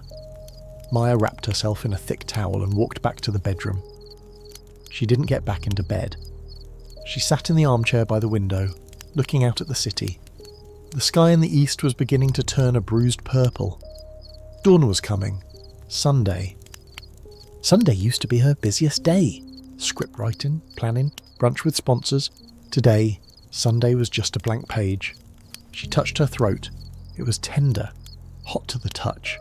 I am an addict, she admitted to herself in the quiet. And I am in rehab. She remembered a story she'd told once on her podcast about the Desert Fathers, monks who went into the Egyptian desert to find God. They said that the first stage of silence was not peace, it was the furnace. It was where all your demons came to the surface because there was nowhere left for them to hide. I am in the furnace, Maya thought. She watched the sun crest over the skyline of Queens. A single, pale ray of light hit the glass of her window. It didn't fix anything. She was still terrified. She was still in pain. But she had survived the night. She hadn't spoken, she hadn't screamed. She pulled her knees to her chest and watched the light crawl across the floor, inch by inch. The critic was quiet now, tired from its own shouting.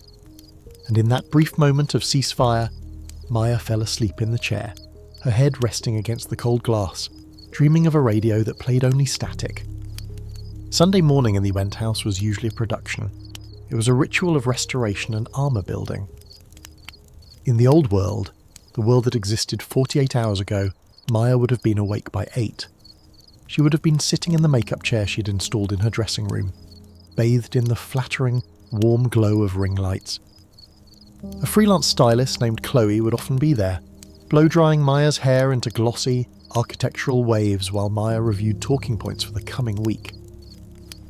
But today, there was no Chloe. There was no blow-dryer. There was only the brutal, honest light of the winter sun reflecting off the snow-covered city and blasting through the sheer curtains of the master bathroom. Maya walked into the bathroom. Her feet were bare on the freezing Carrara marble. She stopped in front of the vanity. The mirror stretched from wall to wall, a vast expanse of silvered glass that had witnessed the construction of Maya the brand. This mirror had seen her rehearse acceptance speeches. It had seen her practice the empathetic nod she used during interviews. It had seen her check her teeth for lipstick before going live to millions. For years, Maya had looked at the mirror, but she had never looked into it. She'd used it as a tool, like a carpenter uses a level, to ensure the facade was straight. Today, she didn't have the energy to build the facade. She stepped closer. She gripped the cold edge of the sink. She looked. The woman staring back was a stranger. Without the contouring powder, her face looked flatter, broader, more vulnerable. Her skin, usually glowing with the help of expensive serums and foundation, was pale and sallow, with a translucent quality that revealed the blue veins beneath her temples. But it was the eyes that shocked her. Usually, Maya's eyes were sharp, focused, projecting authority. They were hunter's eyes, constantly scanning for the next opportunity. Now, framed by dark, purple crescents of exhaustion, they looked hollow. They were the eyes of a deer caught in the headlights, waiting for the impact. She leaned in until her breath fogged the glass. "Who are you?" she thought. The silence of the bathroom amplified the question. Without the voice, without the microphone, without the audience, who was this collection of cells and bones? She touched her cheek. The skin felt dry. She looked at her throat. There was no visible scar on the outside. The neck was smooth, elegant. But she knew the ruin that lay beneath the surface. It was a terrifying thought that you could be broken fundamentally on the inside while looking perfectly whole on the outside. Her hand drifted to the drawer of the vanity. She opened it. Inside, arranged in organising trays, was her arsenal, tubes of La Mer concealer, gold-cased Tom Ford lipsticks, palettes of eyeshadow with names like Command, Power, and Influence. It was war paint. It was the costume of the High Priestess of Noise. Her fingers hovered over a tube of red lipstick, her signature shade. Crimson Raw. For a second, the instinct kicked in. Put it on, the habit whispered. Paint the lips. Fix the hair. If you look like Maya, maybe you will feel like Maya. Maybe the voice will come back if you dress for it. She picked up the gold tube. The metal was cool and heavy. She uncapped it. The red wax gleamed. She raised it to her lips, but her hand stopped. It felt fraudulent. In this silence, in this absolute, crushing quiet, the idea of painting her face felt like a lie. It felt like putting a fresh coat of paint on a house that had just burned down. Who was she trying to fool? The doorman? The delivery driver? The empty apartment? God. She looked at her reflection again. The red lipstick hovered inches from her mouth. "You're not a queen," the mirror seemed to say. "You're just a frightened middle-aged woman with a throat full of blood." Maya's hand trembled. With a sudden, violent motion, she threw the lipstick into the sink. It hit the porcelain with a sharp clack and rolled toward the drain. She grabbed the concealer, threw it. She grabbed the mascara, threw it. She grabbed the expensive brushes, threw them. One by one, she emptied the drawer into the sink, creating a pile of plastic and gold debris. It wasn't a tantrum. It was a purge. She didn't want the armour anymore. The armour was too heavy, and it hadn't protected her from the arrow that mattered. She turned on the faucet. Cold water rushed out, splashing over the pile of makeup. Maya cupped her hands under the stream. She splashed the freezing water onto her face. She scrubbed. She rubbed her skin hard, using her fingernails, as if trying to scrape away not just the oil and sweat of the night, but the very history of the last 20 years. She scrubbed until her skin was raw and red. She scrubbed until she felt clean. She turned off the water. She grabbed a rough cotton towel and buried her face in it. She stayed there for a long time, inhaling the scent of unscented detergent. When she lowered the towel, she looked back at the mirror. Her face was blotchy. Her hair was wet and stringy, plastered to her forehead. She looked stripped. She looked like a survivor of a shipwreck who had just washed up on a deserted island. But for the first time in forever, she looked real. There was no brand left. There was just Maya. She reached up and touched the glass, placing her palm against the palm of her reflection. "I see you," she thought. "I don't like you very much right now, but I see you." She turned away from the vanity. She didn't clean up the mess in the sink. She left the gold tubes and plastic cases lying there, drowned in droplets of water, like relics of a fallen civilization. She walked out of the bathroom and into the silent apartment. She moved differently now. She didn't march. She didn't stride. She walked slowly, feeling the texture of the carpet under her feet. She went to the living room window. The sun was higher now, brilliant and blinding. Down below, on the street corner, she saw a woman walking a dog. The woman was laughing, her head thrown back, talking on a cell phone. Yesterday, Maya would have felt envy. She would have felt bitter. But today, standing in the raw, stripped-down truth of the morning, she felt something else. Curiosity. She watched the woman's mouth move. She couldn't hear the words, obviously, but she watched the body language, the tilt of the head, the way the hand moved. She's happy, Maya observed. Why is she happy, without her own voice to fill the space? Maya's eyes were becoming hungrier. They were beginning to notice details she had missed for years while she was too busy checking her own reflection in the shop windows. She pressed her forehead against the glass. The silence was still there. It was still huge and scary, but the panic of the night had receded, leaving behind a strange, empty clarity. She was empty. She was a vessel that had been poured out. And as she stood there, watching the city breathe, she realized that for the first time in her life, she was actually empty enough to receive something new. She just didn't know what it was yet. But the mirror had done its work. The mask was gone. The audience was gone. Now, the real performance could begin. The sun began to dip behind the skyscrapers of the west side, casting the living room of penthouse 4B in a bruised violet twilight. Maya sat on the floor of her living room, her back resting against the eastern wall. She'd been there for an hour, doing absolutely nothing. In the past, doing nothing was a concept that terrified her. It was synonymous with wasting time, with laziness, with losing market share. But today, her brain was too bruised to process information. The headache from the white noise incident yesterday had faded to a dull throb behind her eyes, leaving her in a state of hypersensitivity. Without the constant barrage of her own voice and the digital input of the world, her remaining senses were beginning to sharpen. It was a phenomenon known as sensory compensation. When one sense is lost, the others dial up their gain to compensate. She could smell the lemon polish the cleaning lady had used on the hardwood floors 3 days ago. She could feel the minute vibration of the refrigerator compressor through the soles of her feet. She could see the dust motes dancing in the shafts of dying sunlight, swirling in complex, chaotic patterns she had never noticed before. And then, she heard it. It was faint. So faint that yesterday, amidst the roar of the blender and the TV, it would have been invisible. Even on a normal day, amidst the sound of her own phone calls and dictations, it would have been lost.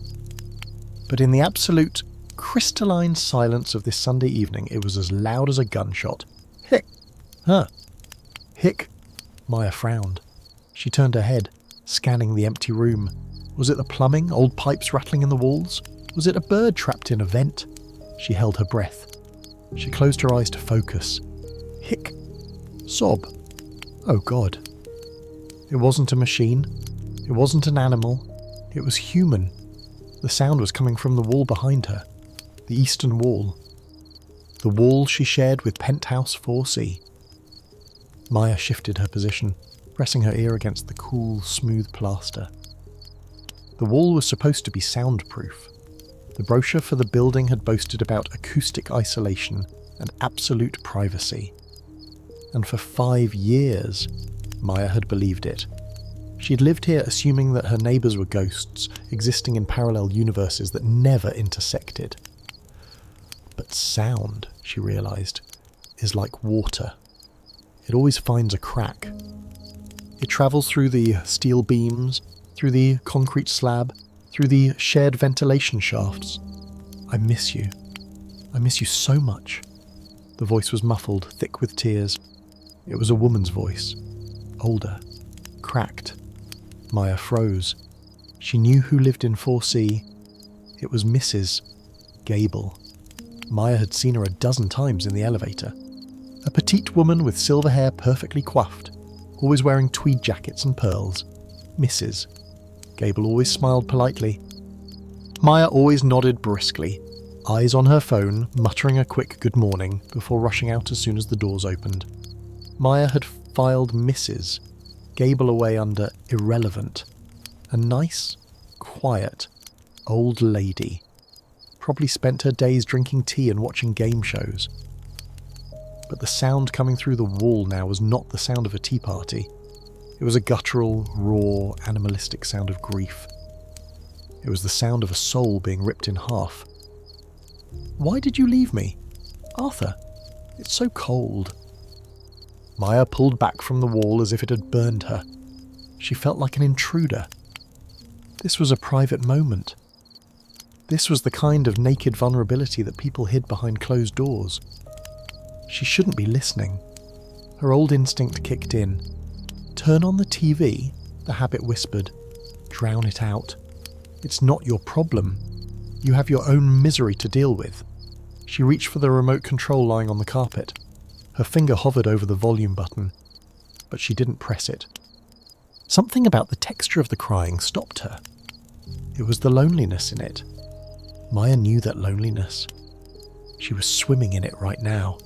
She lowered the remote. She moved back to the wall. She pressed her ear against the plaster again, harder this time, as if trying to merge with the drywall. She listened. Mrs. Gable was weeping for Arthur. Maya remembered now. Arthur was the husband. He had died 2 years ago. Maya remembered seeing the flowers in the lobby. She remembered thinking, "That's sad," and then immediately checking her email. She hadn't sent a card. She hadn't knocked on the door. She had been too busy building her empire. Now, listening to the woman weep, the guilt washed over Maya. It was colder than the water in the sink.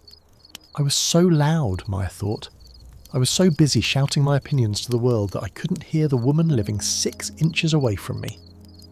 The crying went on for 20 minutes. It rose and fell in waves.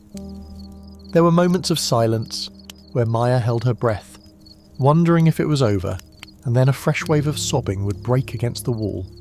Maya sat there, acting as a silent witness.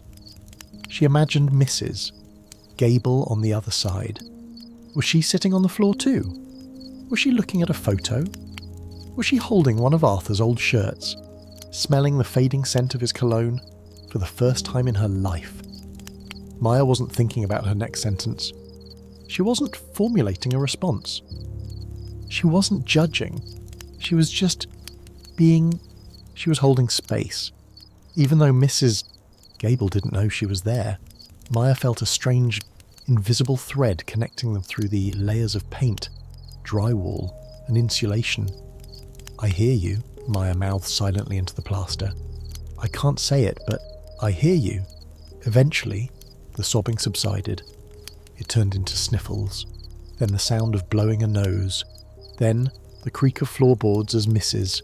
Gable stood up. Silence returned to Penthouse 4C. But the silence in Penthouse 4B had changed. It wasn't empty anymore. It was populated by the realization that everyone, absolutely everyone, was carrying a heavy load. Maya pulled her knees to her chest. She looked at her hands. They were trembling slightly. She realized that her tragedy, losing her voice for 2 weeks, was an inconvenience compared to the permanent silence Mrs. Gable was living with. Mrs. Gable would never hear Arthur's voice again. Maya would, hopefully, speak again. The perspective shift was dizzying. Maya stood up. Her legs were stiff. She walked to the kitchen. She needed to do something. Not for herself. For the wall. She opened the cupboard. She found a box of herbal tea, chamomile and lavender. Calming blend. She took out a sachet. Then she stopped. What am I doing? I can't go over there. I can't talk. But the urge to connect was stronger than the fear of awkwardness. She didn't go to the door. Instead, she did something strange. She walked back to the shared wall in the living room. She placed her hand flat against it, palm open, fingers spread wide. She closed her eyes and visualized warmth flowing out of her hand, through the plaster, through the darkness of the wall cavity, and into the room on the other side. "You're not alone," she thought fiercely. "You're not alone." She stood there for a long minute, looking like a mystic trying to heal a house. Then, she felt it. Or maybe she imagined it. A faint vibration. A thud. On the other side of the wall, something had bumped against it. Maybe Mrs. Gable had leaned against the wall too. Maybe she was just moving a chair. Maya didn't know. But in that moment, the wall didn't feel like a barrier. It felt like a membrane. A paper-thin skin separating two beating hearts. The sun finally set, plunging the room into darkness. Maya didn't turn on the lights. She liked the dark now. The dark made it easier to hear. She sat back down on the floor, facing the wall, and waited. She wasn't waiting for her voice to come back anymore. She was waiting to see what else the silence had to tell her. And for the first time in 40 years, Maya was listening. Monday morning broke with a clarity that was almost painful. The blizzard had finally exhausted itself, leaving behind a sky of piercing chemical blue, the kind of blue that only exists in New York after a storm has scrubbed the smog from the atmosphere. Maya stood in the centre of her living room. The silence was still there. But the air in the penthouse felt different. It was no longer stagnant. It felt charged, like a held breath waiting to be released. She walked to the floor-to-ceiling windows. The city below was dazzling. The snow on the rooftops reflected the sun with a blinding intensity. It was a world of white peaks and valleys, a temporary alpine range constructed on top of steel skeletons. Then, she saw it. A movement. A flicker of brown against the white marble of her balcony railing. Maya stepped closer, moving slowly so as not to startle it. It was a bird, a common house sparrow. It wasn't a majestic creature. It wasn't an eagle or a cardinal. It was a small dusty ball of brown and grey feathers, puffed up against the freezing wind like a man wearing a coat 3 sizes too big. It sat on the railing, 40 stories above the ground, looking entirely out of place in the realm of skyscrapers. Maya froze. Usually, birds didn't come up this high.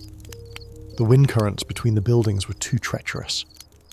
This little thing must have been blown off course by the storm, seeking refuge on the leeward side of her glass fortress. She watched it. The sparrow hopped. Hop. Hop. It tilted its head, looking at the glass with a black, beady eye. It pecked at the railing. Tap. The sound was microscopic, but to Maya's sensitized ears, it was distinct. Tap. Tap. She felt a sudden, fierce desire to keep it there. She was starved for company, even the company of a 3-ounce creature that viewed her only as a large predator behind an invisible wall. He looks hungry, she thought. She turned and tiptoed to the kitchen. She opened the pantry door with agonizing slowness to avoid the click of the latch. She scanned the shelves. Caviar crackers. Too salty. Gluten-free pretzels. Too hard. She found a package of artisanal multigrain bread she had bought a week ago. It was stale now. Hard as a brick. Perfect. She took a slice and crumbled it in her hands, reducing it to a pile of coarse dust. She walked back to the window. The sparrow was still there, preening a wing feather that had been bent by the wind. Now came the hard part. The sliding glass door. It was a heavy, double-paned storm door. It sealed with a vacuum suction. Opening it required force, and force usually created noise. Maya placed her hand on the handle. She took a breath. She turned the lock. Click. The sparrow froze. Its head snapped toward her.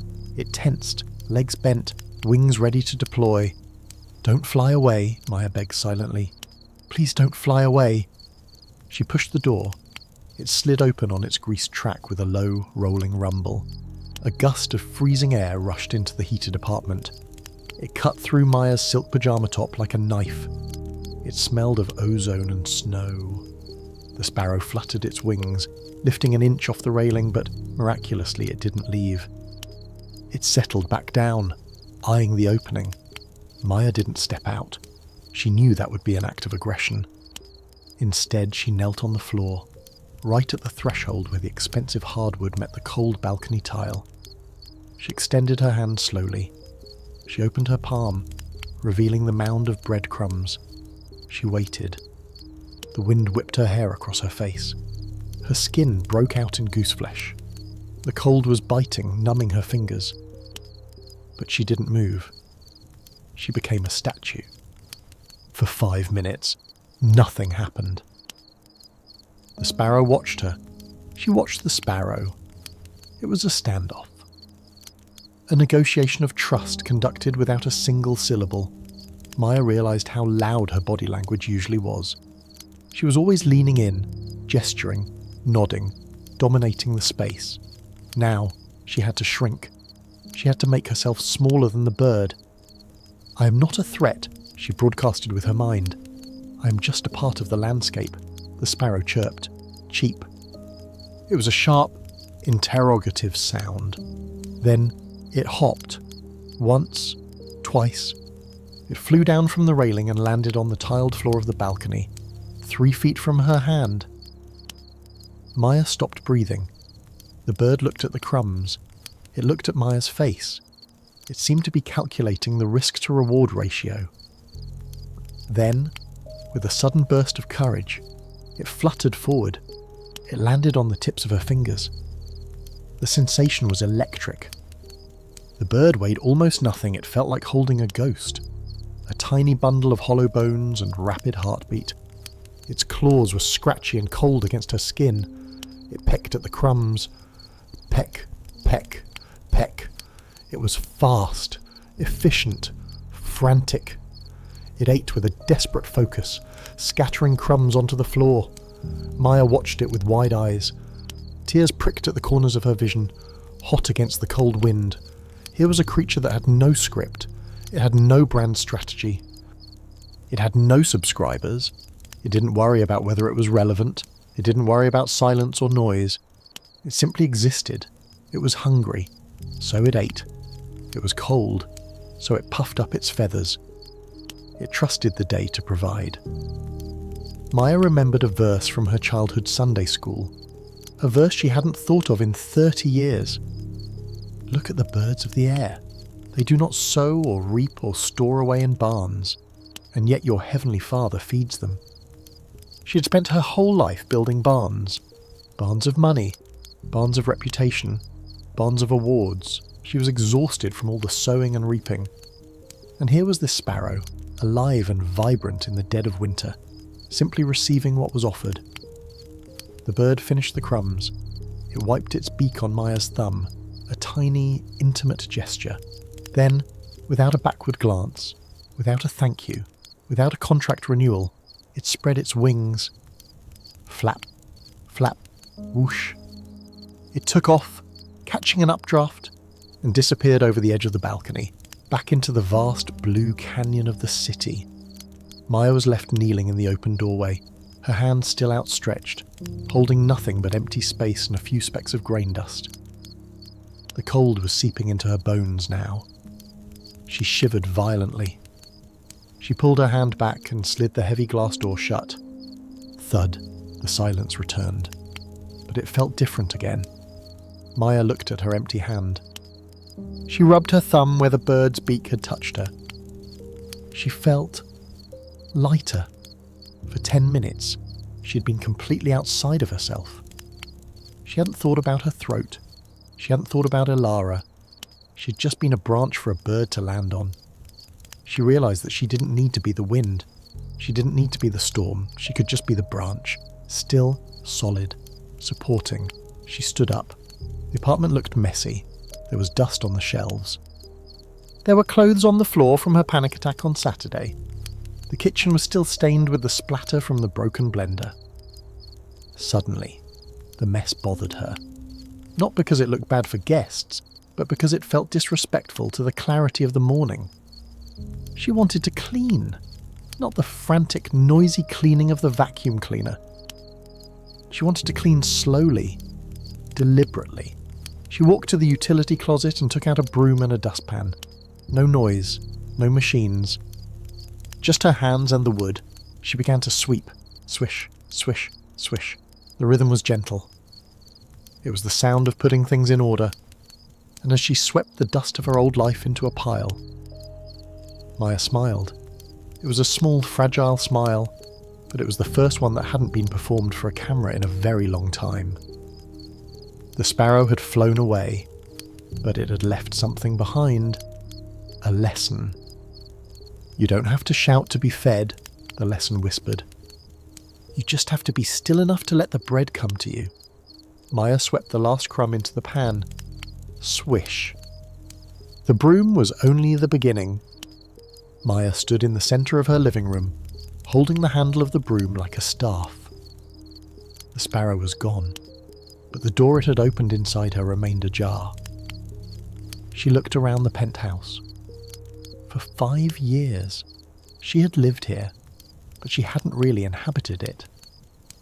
She occupied it. It was a storage facility for her body between broadcasts.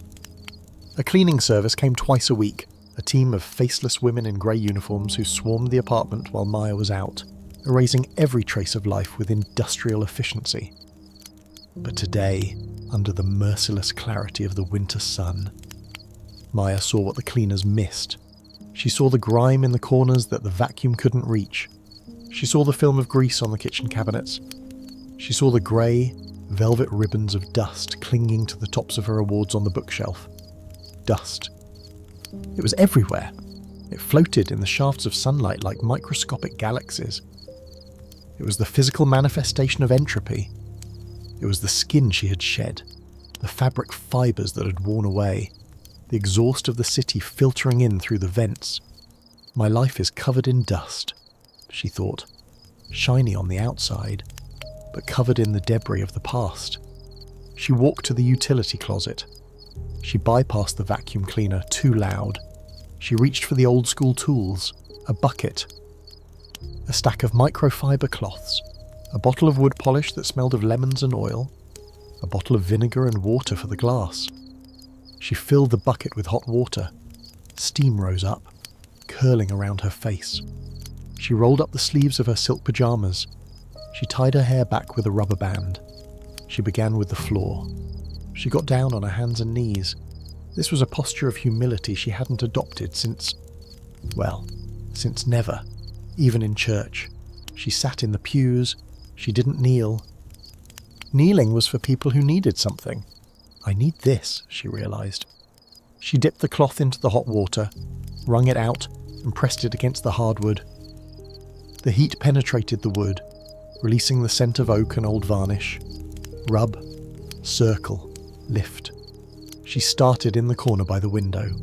She scrubbed away a scuff mark left by a high heel months ago. She scrubbed away a dried drop of coffee. Usually, when she did anything manual, she would plug into a podcast. She would listen to The Daily or TED Radio Hour. She needed to optimize her time. She needed to learn while she worked. Silence was wasted time. But today, there were no earbuds. There was only the sound of her own breath. In, out, and the rhythmic swish-swish of the cloth against the floor. It was hypnotic. As she moved across the room on her knees, inch by inch, a strange thing happened. The frantic racing of her mind began to slow down. The ticker tape of anxiety that usually scrolled across her forehead, emails to check, people to impress, numbers to hit, began to fade. She wasn't thinking about the future. She was thinking about the grain of the wood. She was thinking about the friction of the cloth. She was entirely in the now. She reached the bookshelf. This was the shrine. The ego wall. It held her Podcaster of the Year trophy, her Golden Mic award, and framed magazine covers featuring her face. Maya stood up. She wrung out the cloth again, The water in the bucket was turning grey. She picked up the golden mic trophy.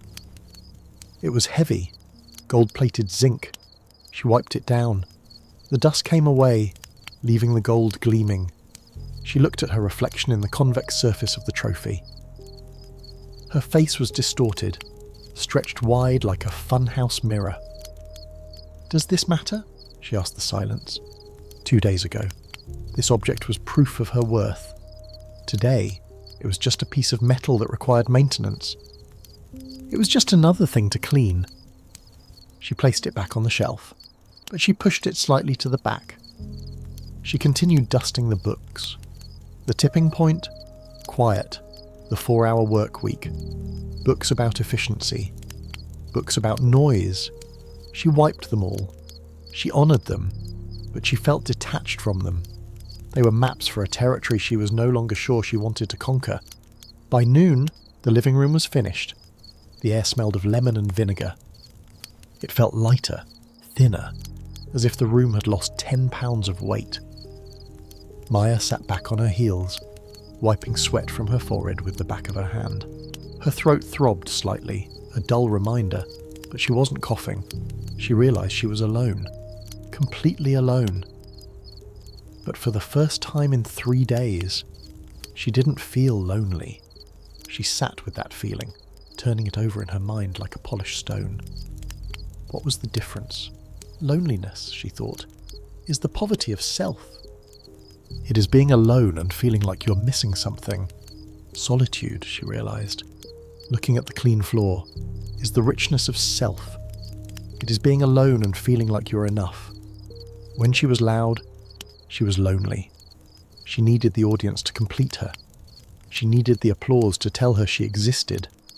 Now, in the silence, she was finding a version of herself that didn't need a witness. She stood up and moved to the windows. The glass cage. She sprayed the vinegar solution. Psst. Psst. She wiped the glass in wide, sweeping arcs. The smudge of her own forehead from 2 nights ago, where she'd written "gone" in the condensation, was wiped away. The ghost was erased. Now, the glass was invisible. The barrier between her and the city seemed to dissolve. She could see the details of the building across the street. She saw a man in an office, typing furiously. She saw a cat sleeping on a windowsill. She saw the smoke rising from a chimney. She wasn't looking at them. She was looking with them. She cleaned for hours. She lost track of time. She cleaned the kitchen counters until the marble felt like silk. She polished the brass handles of the cabinets until they burned with cold fire. By late afternoon, the sun was setting, casting long, golden shadows across the pristine apartment. Maya was exhausted. Her knees ached. Her hands were dry and chapped from the water. Her fingernails were broken. But she felt holy. She understood now why monks swept the temple floors. It wasn't about hygiene. It was about sanctification. It was about preparing a space for something to happen. You cannot invite a guest into a cluttered room. You cannot invite God into a cluttered mind. Maya emptied the bucket of grey water into the sink. She watched the dirt of her apartment swirl down the drain. It was gone. She washed her hands with warm soap, lathering slowly. She walked back into the living room. The apartment was glowing. The dust motes were gone. The air was still and sweet. She sat down on the sofa, not slouching, but sitting upright. She tucked her legs under her. She closed her eyes. The silence was no longer a predator. It was a guest. It sat next to her on the sofa, comfortable and companionable. She reached for the notepad on the coffee table. The pen was waiting. For days, she had tried to write scripts. She had tried to write tweets.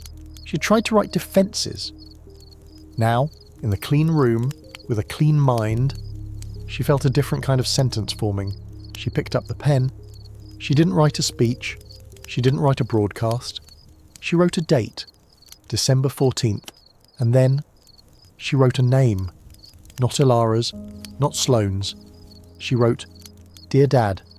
The pen hovered, the name of the man who had taught her to fear silence.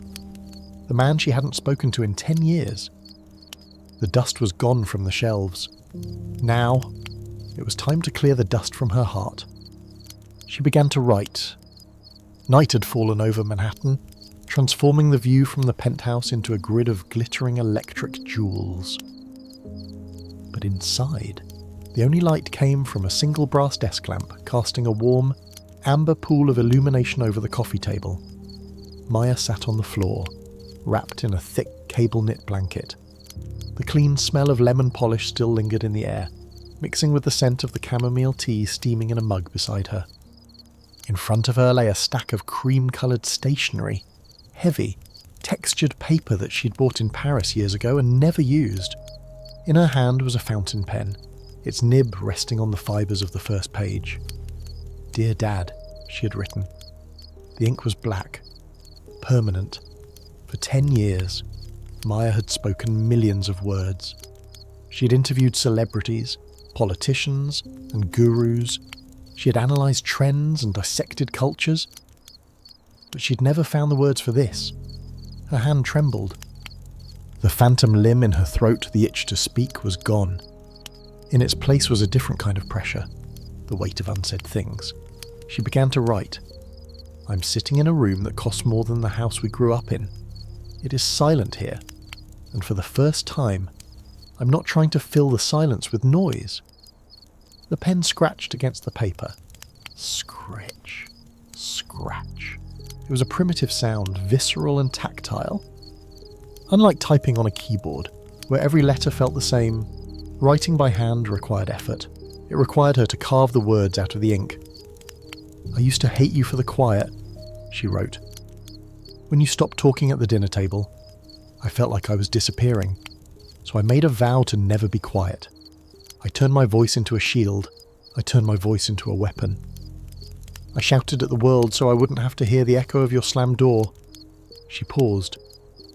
A tear leaked from her eye, hot and fast, splashing onto the paper. It bloomed into a grey starburst on the word weapon. "But Dad," she continued, her handwriting becoming jagged, "I realise now that I became you. You used silence to push people away. I used noise. We were both just building walls. I'm sorry I didn't listen to what you were trying to say in the quiet. I'm sorry I only heard the anger." She signed it simply, Maya. She didn't fold the letter. She moved it to the side. She wasn't going to mail it. Not yet. Maybe never. This wasn't about communication. It was about extraction. It was about pulling the shrapnel out of her soul.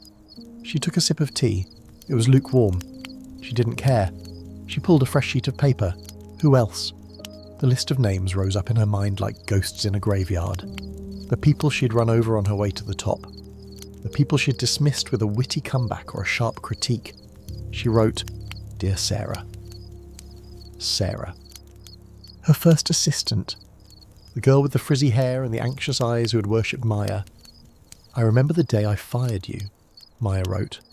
"It was 3 years ago. You brought me the wrong latte. Soy instead of oat.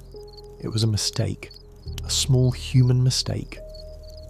Maya closed her eyes. The memory played back in high definition. She could see herself in the studio, stressed, deadline looming. She could hear her own voice, that million-dollar voice, cutting through the air like a razor. "If you can't manage a coffee order, Sarah, how can I trust you with my brand? Get out." She opened her eyes and looked at the paper. "I humiliated you," she wrote.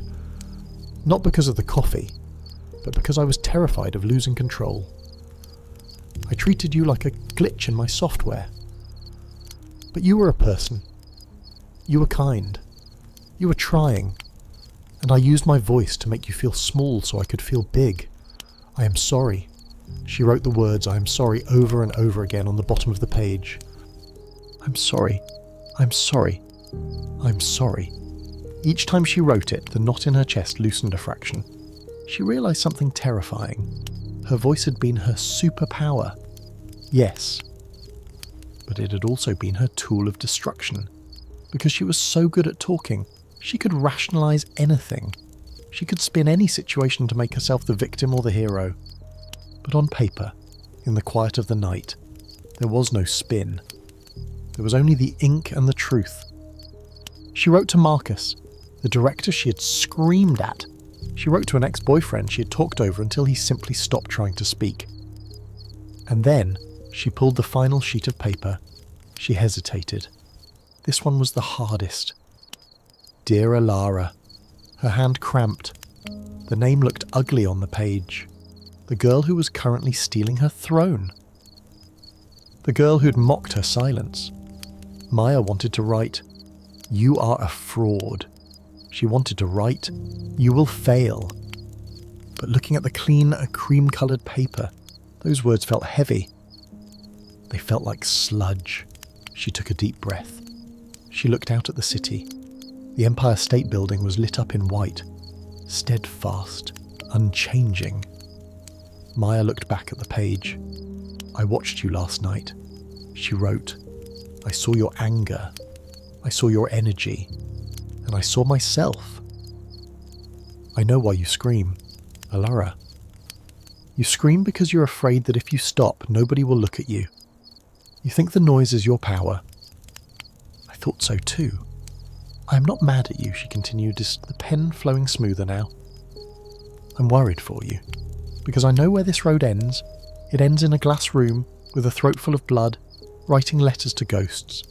Be careful with your voice, child. It is precious. Don't sell it all for the applause. Sincerely, Maya."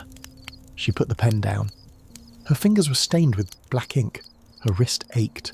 She looked at the pile of letters. 4 sheets of paper. 4 apologies. 4 confessions? She hadn't spoken a word aloud, but she felt as if she'd just had the most important conversation of her life. She picked up the letters. She walked to the large stainless steel bowl she kept on the dining table as a centerpiece. It was usually filled with decorative moss balls. She dumped the moss out. She placed the letters inside the bowl. She went to the kitchen drawer and found a box of long wooden matches, the kind she used to light her expensive scented candles. She struck a match. The flame flared up, blue and orange dancing in the stillness of the room. The smell of sulphur was sharp and cleansing. She touched the flame to the corner of the letter to her father. The paper curled. The fire caught. It ate the words.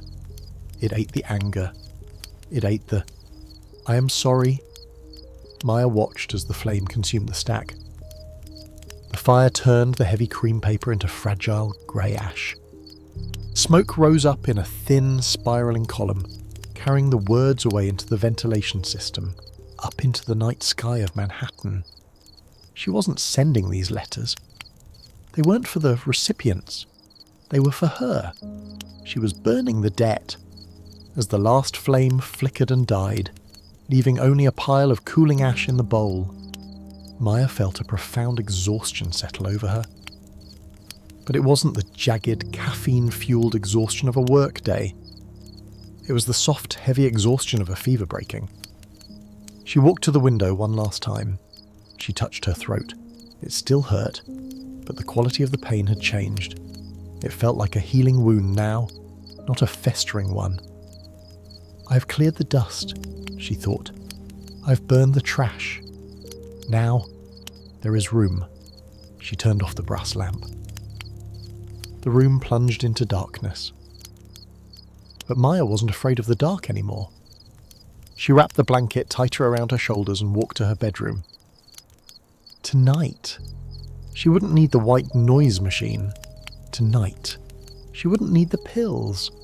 She climbed into bed, pulled the duvet up to her chin, and for the first time in 20 years she fell asleep to the sound of her own steady, quiet breathing. Maya woke up at 3:33 a.m. There was no sound that woke her. No siren wailing on Fifth Avenue. No clanking of the radiator pipes. No notification pinging on her phone. She woke up because the silence in the room had changed density. It felt heavy, electric, and expectant. It felt like the air in a concert hall just after the conductor raises the baton. But before the first note is played, she sat up in bed. The darkness was absolute, save for the faint, milky glow of the city filtering through these sheer curtains. Her heart was beating a slow, steady rhythm against her ribs. Thump, thump, thump, thump. Usually, if she woke up at this hour, her mind would instantly engage in warfare. It would start listing tasks, replaying arguments, calculating net worth. But tonight her mind was strangely quiet. The white noise was gone. The digital ghost was asleep. The letters had been burned. She was empty, and nature abhors a vacuum. But this time, what rushed in to fill the void was not anxiety. It was something else. It was a presence. Maya slid out of bed. The floor was cold. She walked into the living room, wrapping her silk robe around her shivering frame. She didn't turn on a lamp. Light felt too aggressive. She sat on the plush rug in the centre of the room, facing the window. Outside, the blizzard had passed, but the wind was still whipping around the skyscraper. She could hear it howling against the glass, a high, mournful, keening sound. She closed her eyes and listened to the wind. It reminded her of her life. For 20 years, she had been the wind. She had been a force of nature. She had blown into rooms and rearranged the furniture. She had knocked people over with her opinions. She had eroded mountains of opposition with the sheer force of her eloquence. She remembered the roar of the applause at her TED Talk. That was like a fire. It burned hot and bright, consuming all the oxygen in the room. She remembered the shaking of the floorboards at the launch party for her book. That was like an earthquake. Wind, fire, earthquake. She had spent her whole life looking for meaning in the big, loud events. She thought God or truth or success lived in the crescendo. She thought that if she wasn't shattering glass, she wasn't mattering. But sitting there in the dark, with her throat still healing and her career in ashes, Maya realised the terrifying truth. The truth wasn't in the wind. The truth wasn't in the fire. The truth wasn't in the earthquake. The truth was here, now. In the silence she had spent a lifetime running from. Maya. It wasn't an audible voice. It didn't vibrate her eardrums. It echoed in the acoustic chamber of her conscience. It was a thought that sounded like her own voice, but wiser, older, and infinitely more gentle. "You built a temple to yourself," the voice whispered, "and you asked everyone to come and worship." Maya lowered her head. The accusation didn't hurt, it just landed with the heavy thud of reality. "Yes," she admitted silently. "I did." "You thought your voice was a gift you gave to the world," the voice continued. "But it was a tax you levied on them. You stole their silence to build your noise." Tears began to slide down her face again. But these weren't the hot tears of frustration she'd cried over the broken blender. These were cool tears. They felt like rain washing away a drought. She thought of Mrs. Gable next door. She thought of Sarah, her fired assistant. She thought of her father. She had used words to control them. She had used words to keep them at a distance. Because if she stopped talking, she would have to listen.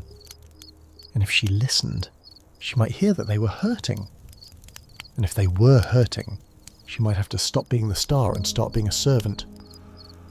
"I was so loud," Maya whispered in her heart. "I was so deafeningly loud." The conviction settled over her shoulders like a heavy wool coat. It wasn't a conviction of crime. It was a conviction of arrogance. She saw herself clearly for the first time, a small woman standing on a soapbox, screaming into a megaphone, while the universe waited patiently for her to take a breath. Now she was breathless, and the universe was finally speaking. "I am not in the shouting," the stillness seemed to say. "I am in the space between the words. I am in the listening." Maya curled forward until her forehead touched the carpet. It was a posture of surrender. She didn't pray for her voice to come back. That seemed trivial now. She didn't pray for her career to be saved. That seemed irrelevant. She prayed a prayer of 4 silent words. "Make me a vessel. Not a loudspeaker. Not a trumpet.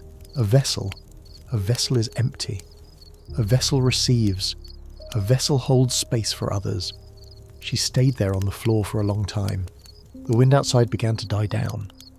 The howling faded to a whisper. And in that sheer silence, Maya felt something she hadn't felt since she was a child hiding in the coat closet with her radio. But this time, she didn't need the radio to feel safe.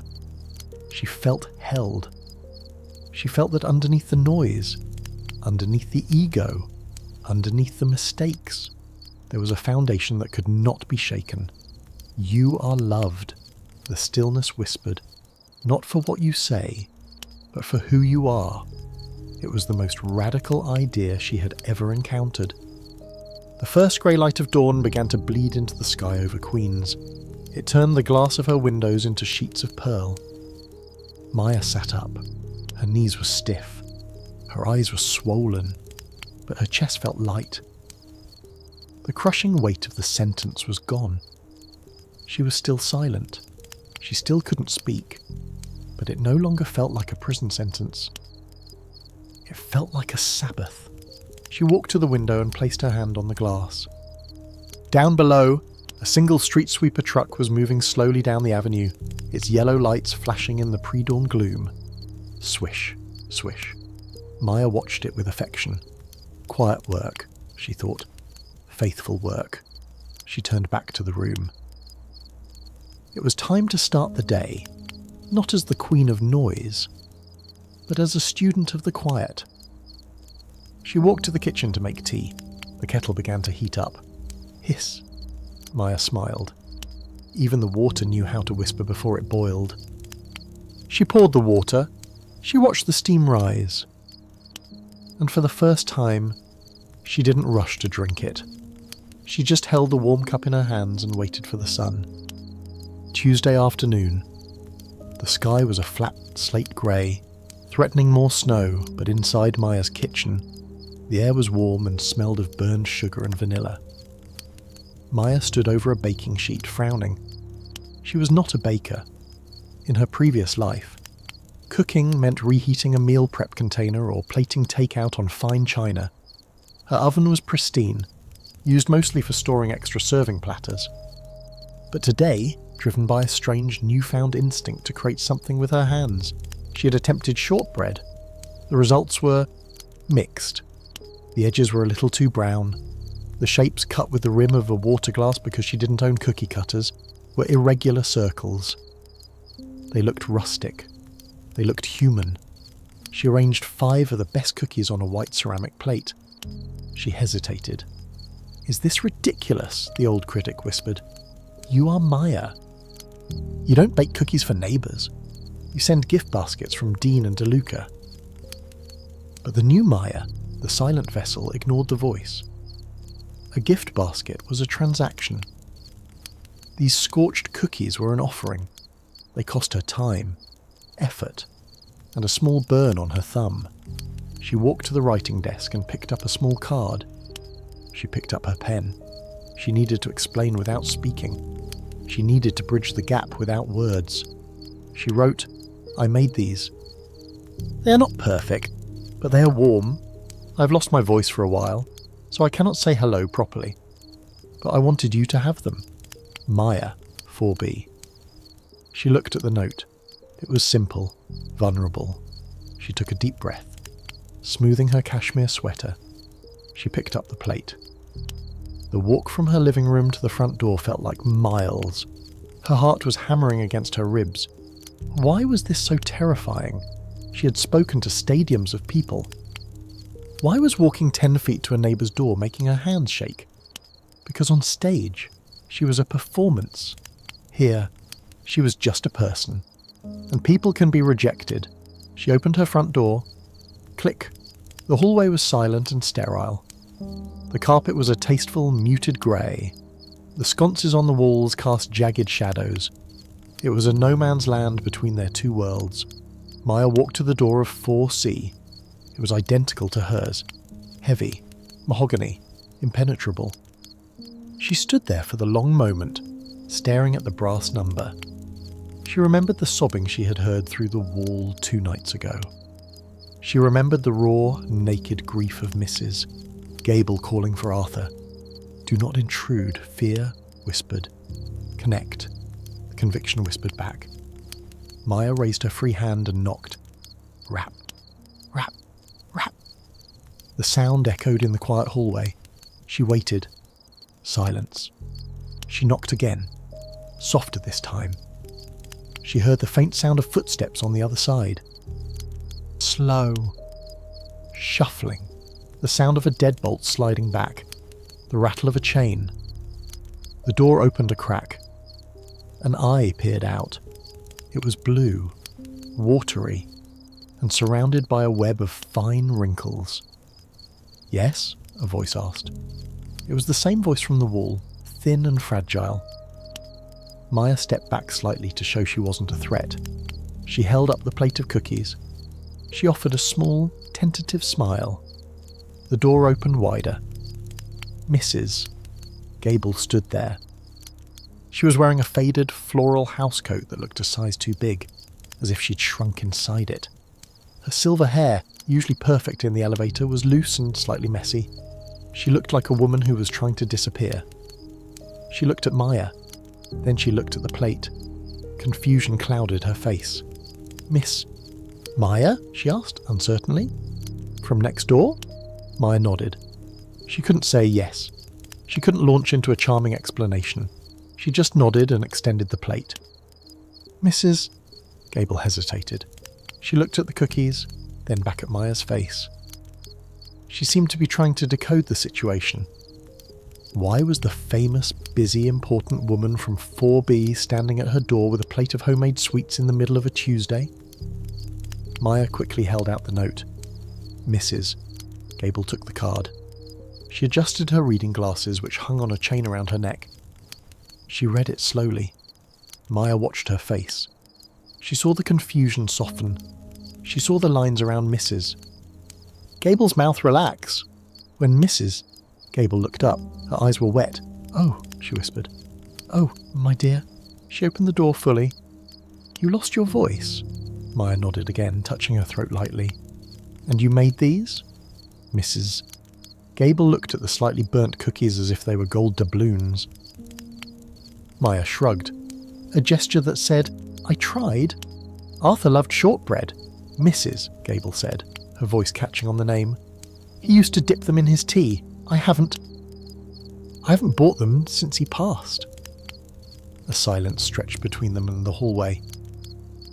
But it wasn't awkward. It was heavy with memory.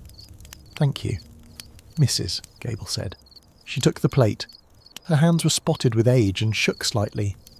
"This is very kind. I thought..." She stopped. Maya raised an eyebrow gently. "You thought what?" "I thought you were always so busy." "Mrs." Gable admitted, looking down at the carpet. "I hear you sometimes, through the wall, not the words, just the energy. You always sounded like you were running a race. I didn't think you knew I existed." Maya felt a pang of shame. I was running a race, she thought, and I was running right past you. She put her hands together in a gesture of apology. "Mrs." Gable smiled. It was a weak smile, but it was genuine. "Well, you stopped running today." She looked at the cookies again. Would you like to come in for a moment? I was just making a pot of Earl Grey." "It's too much for one person, really." The old Maya would have checked her watch. The old Maya would have politely declined. Citing a conference call or a deadline, the old Maya would have protected her time like a dragon protecting gold. But the new Maya, the vessel, had nothing but time. She nodded. "Mrs." Gable stepped back. "Come in, please. Excuse the mess. I haven't been myself lately." Maya stepped across the threshold. Apartment 4C was the mirror image of Maya's penthouse in layout, but in spirit it was a different planet. Where Maya's apartment was chrome, glass, and minimalism, Mrs. Gable's apartment was a museum of memory.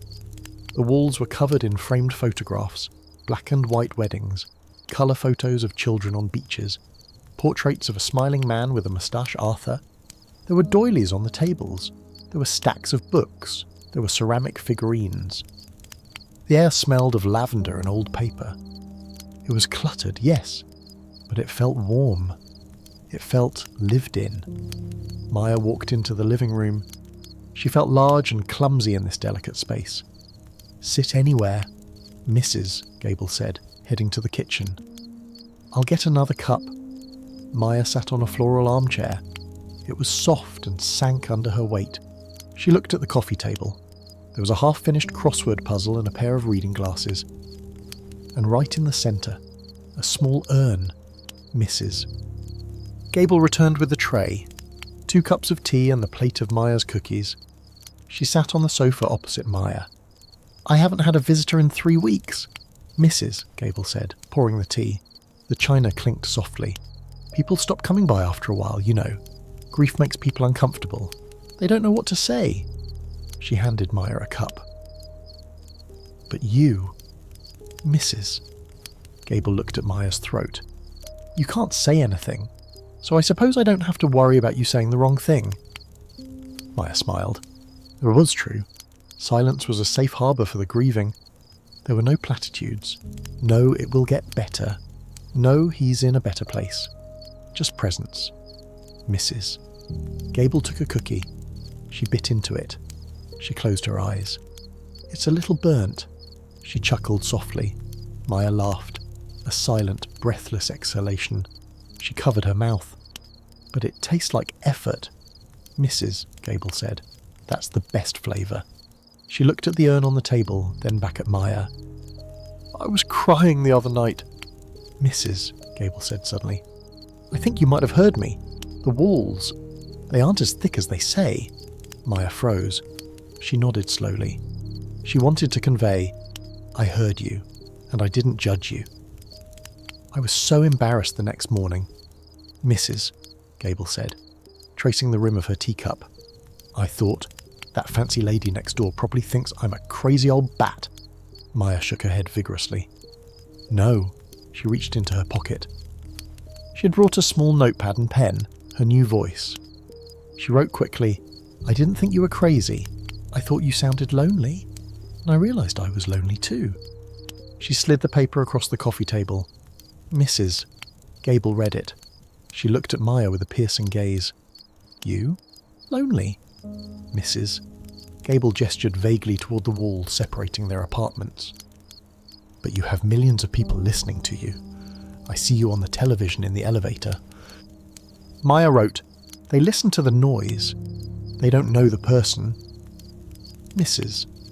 Gable nodded slowly. She seemed to understand this distinction deeply. "Arthur knew me," she whispered. "He knew the person when he died." The silence. It was deafening. I turned on the radio, the TV, anything to fill it up. But it just made me miss his quiet even more. Maya's eyes widened. It was the exact inverse of her own experience. She had run to noise to escape herself. "Mrs." Gable had run to noise to escape the absence of another. "But, you know, Mrs.," Gable said, dipping the cookie into her tea. "Sitting here with you, it's nice. It's a companionable silence. Arthur used to call it, where you don't have to perform. Companionable silence." Maya took a sip of her tea. It was hot, floral, and sweet. For the next hour, they sat there. Mrs. Gable did most of the talking. She told stories about Arthur. She talked about her grandson in Oregon. She talked about how hard it was to cook for one. Maya listened. She didn't check her phone. She didn't plan her exit. She nodded. She smiled. She wrote short notes. "Oregon is beautiful." What was his favourite song? She was acting as the vessel. She was holding the container for Mrs. Gable's memories to be poured into. And as the afternoon light faded into evening, Maya realised something profound. Her voice, the thing she'd mourned, the thing she'd panicked over, was not necessary for connection. In fact, her voice might have been in the way. If she could speak, she would have interrupted. She would have told a story about her trip to Oregon. She would have made it about herself. But in silence, she gave Mrs. Gable the greatest gift one human can give another, her undivided attention. When Maya finally stood up to leave, Mrs. Gable walked her to the door. "Thank you, Maya," the older woman said. She reached out and patted Maya's hand. Her skin was dry and paper-thin. "Come back any time, even if you just want to sit and not say a word. I have plenty of tea." Maya nodded. She pressed her hand over her heart to say, "I will." She walked back into the hallway. The no man's land didn't feel sterile anymore. It felt like a bridge she'd finally learned how to cross. She entered her own apartment. It was quiet, as always. But the silence didn't feel empty. It felt full of the stories she had just heard. It felt full of Earl Grey and burnt sugar. She walked to the window and looked out at the city. She had lost her voice. Yes. But she was starting to find her heart. Wednesday morning arrived with an invasion. It didn't come with troops or tanks. It came in the form of a pair of red-soled Louboutin stilettos clicking aggressively against the marble floor of the penthouse foyer. Sloane had a key. Of course she did. Sloane was the architect of Maya's career, the gatekeeper of the calendar, and the only person who knew the alarm code. Maya was sitting on her meditation cushion by the window, watching the steam rise from her tea, when the front door flew open. "Crisis meeting!" Sloane's voice cut through the zen atmosphere like a chainsaw through a bamboo forest. "Don't get up. Don't speak. Just listen." Sloane marched into the living room. She was a whirlwind of energy, dressed in a sharp black power suit that looked like it could slice bread. She carried 3 phones, a tablet, and a venti Starbucks cup that smelled of burnt espresso and ambition. She threw her Birkin bag onto the pristine white sofa. Thump. Maya didn't flinch. She just turned her head slowly. The old Maya would have jumped up, adrenaline spiking, demanding to know the numbers. The new Maya simply took a sip of tea. "Okay, here is the situation," Sloane said, pacing back and forth in front of the window, blocking Maya's view of the sky. "Ilara's little stunt at the gala, it went viral. 20 million views across all platforms. The narrative is that she killed the old guard. They're calling you the Silent Queen, and not in a complimentary way. They mean obsolete." Sloane stopped pacing and looked at Maya. Her eyes were wide, frantic. "We are bleeding sponsors, Maya. Audible just put their contract on hold. Squarespace is asking for a meeting to re-evaluate synergy. If we don't stop the bleeding by Friday, we lose the Q1 revenue targets." Maya looked at Sloane. For the first time, she didn't see a powerful agent. She saw a terrified woman. She saw someone whose entire self-worth was tied to a percentage of another person's voice. She's afraid, Maya realised. She's afraid the meal ticket is broken. Maya reached for her notepad. She wrote one word, "So?" She held it up. Sloane stared at the paper. Her jaw dropped. "So? So? Maya, this is your empire. We built this brick by brick. You can't just sit here in your pyjamas drinking herbal tea while Rome burns." Sloane pulled up a chair and sat down, leaning in close. The smell of her expensive perfume, something heavy and floral, clashed violently with the clean scent of the apartment. "I have a plan," Sloane said, lowering her voice to a conspiratorial whisper. "We lean into it, we pivot, we market the silence. We call it the gestation. We say you're taking a vow of silence to prepare for the most important speech of the century." Sloane's eyes lit up. "We book a live stream for this Friday night. The return, we hype it up. We say you're going to address the Ilara situation. We promise fire. We promise fury. We get the numbers back up." Maya listened. She watched Sloane's mouth move. It was a brilliant plan. It was exactly what the old Maya would have done. It was manipulation. It was theatre. It was noise. But I have nothing to say, Maya thought. Or rather, she had nothing to say that Sloane would want to hear. She didn't want to attack Ilara. She didn't want to sell a mattress or an audiobook. She wanted to share the breadcrumbs she had given the sparrow. She wanted to share the warmth of Mrs. Gable's tea. But how do you market peace in a war zone? That was the paradox. To stay relevant, she had to speak. To stay true, she had to be silent. Sloane was waiting for a reaction. She was vibrating with impatience. "Well, not if you're in. I have the press release drafted. I just need you to show up on Friday and be you, the fierce you, the loud you." Maya looked down at her hands. They were unmanicured, clean, and steady. She picked up the pen again. "I will do the live stream." Sloane pumped her fist. "Yes, I knew you were still in there," Maya kept writing. "But I will do it my way. No script, no sponsors, no hype." Sloane frowned. She read the note. "No sponsors? Maya, we need to make good with them. And no script? You need talking points.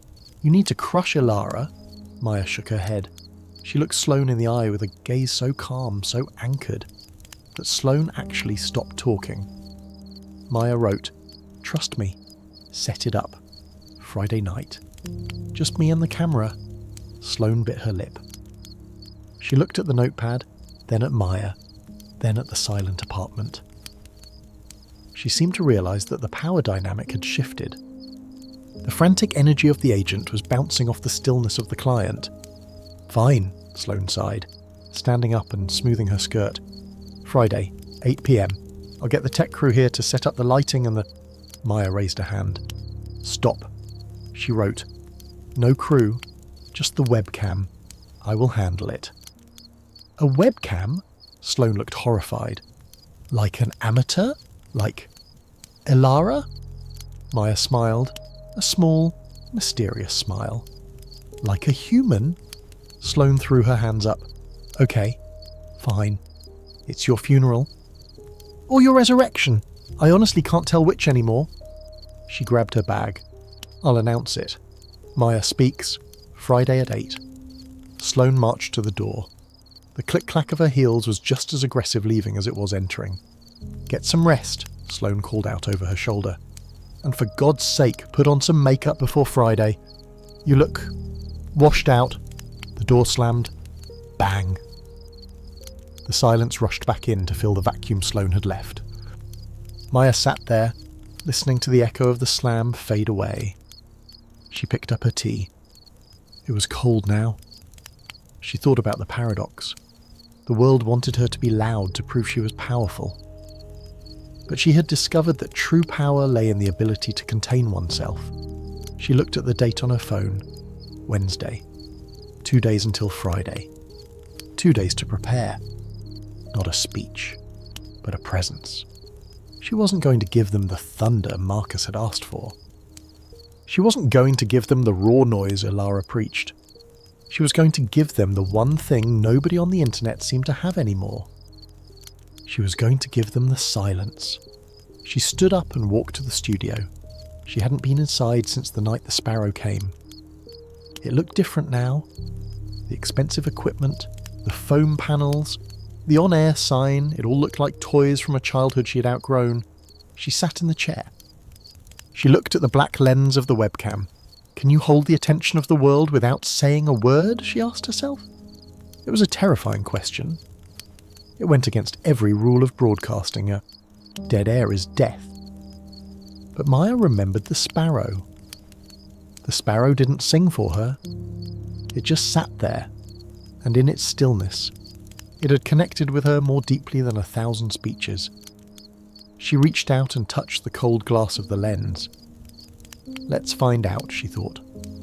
She had agreed to the paradox. She would use the machine to dismantle the machine. She would use the platform to destroy the stage. Friday night. The winter of silence was about to go live. Friday arrived with the weight of a court date. The sky was heavy, low, and oppressive, the colour of wet slate. It was the kind of New York winter day where the sun didn't so much rise as it did vaguely lighten the grey from charcoal to ash.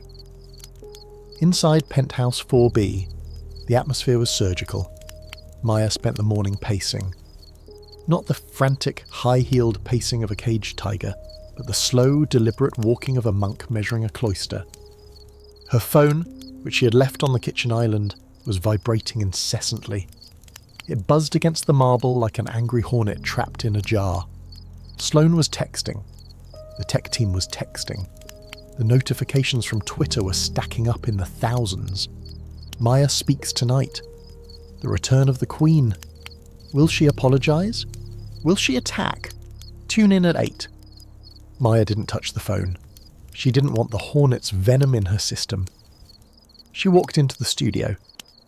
For 5 years, this room had been her cockpit. It was designed for dominance. The lighting was calibrated to erase every wrinkle. The microphone was positioned to amplify the bass in her voice, making her sound more authoritative. The background, a shelf of carefully curated books, was designed to signal intellect. It was a stage set.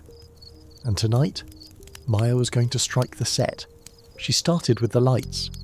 She walked over to the massive ring light that stood on a tripod behind the desk.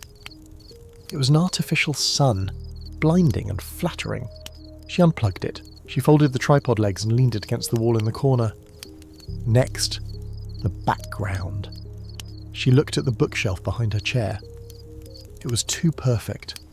The books were arranged by colour. The awards were turned to catch the light. She reached up and took down the Golden Mike award.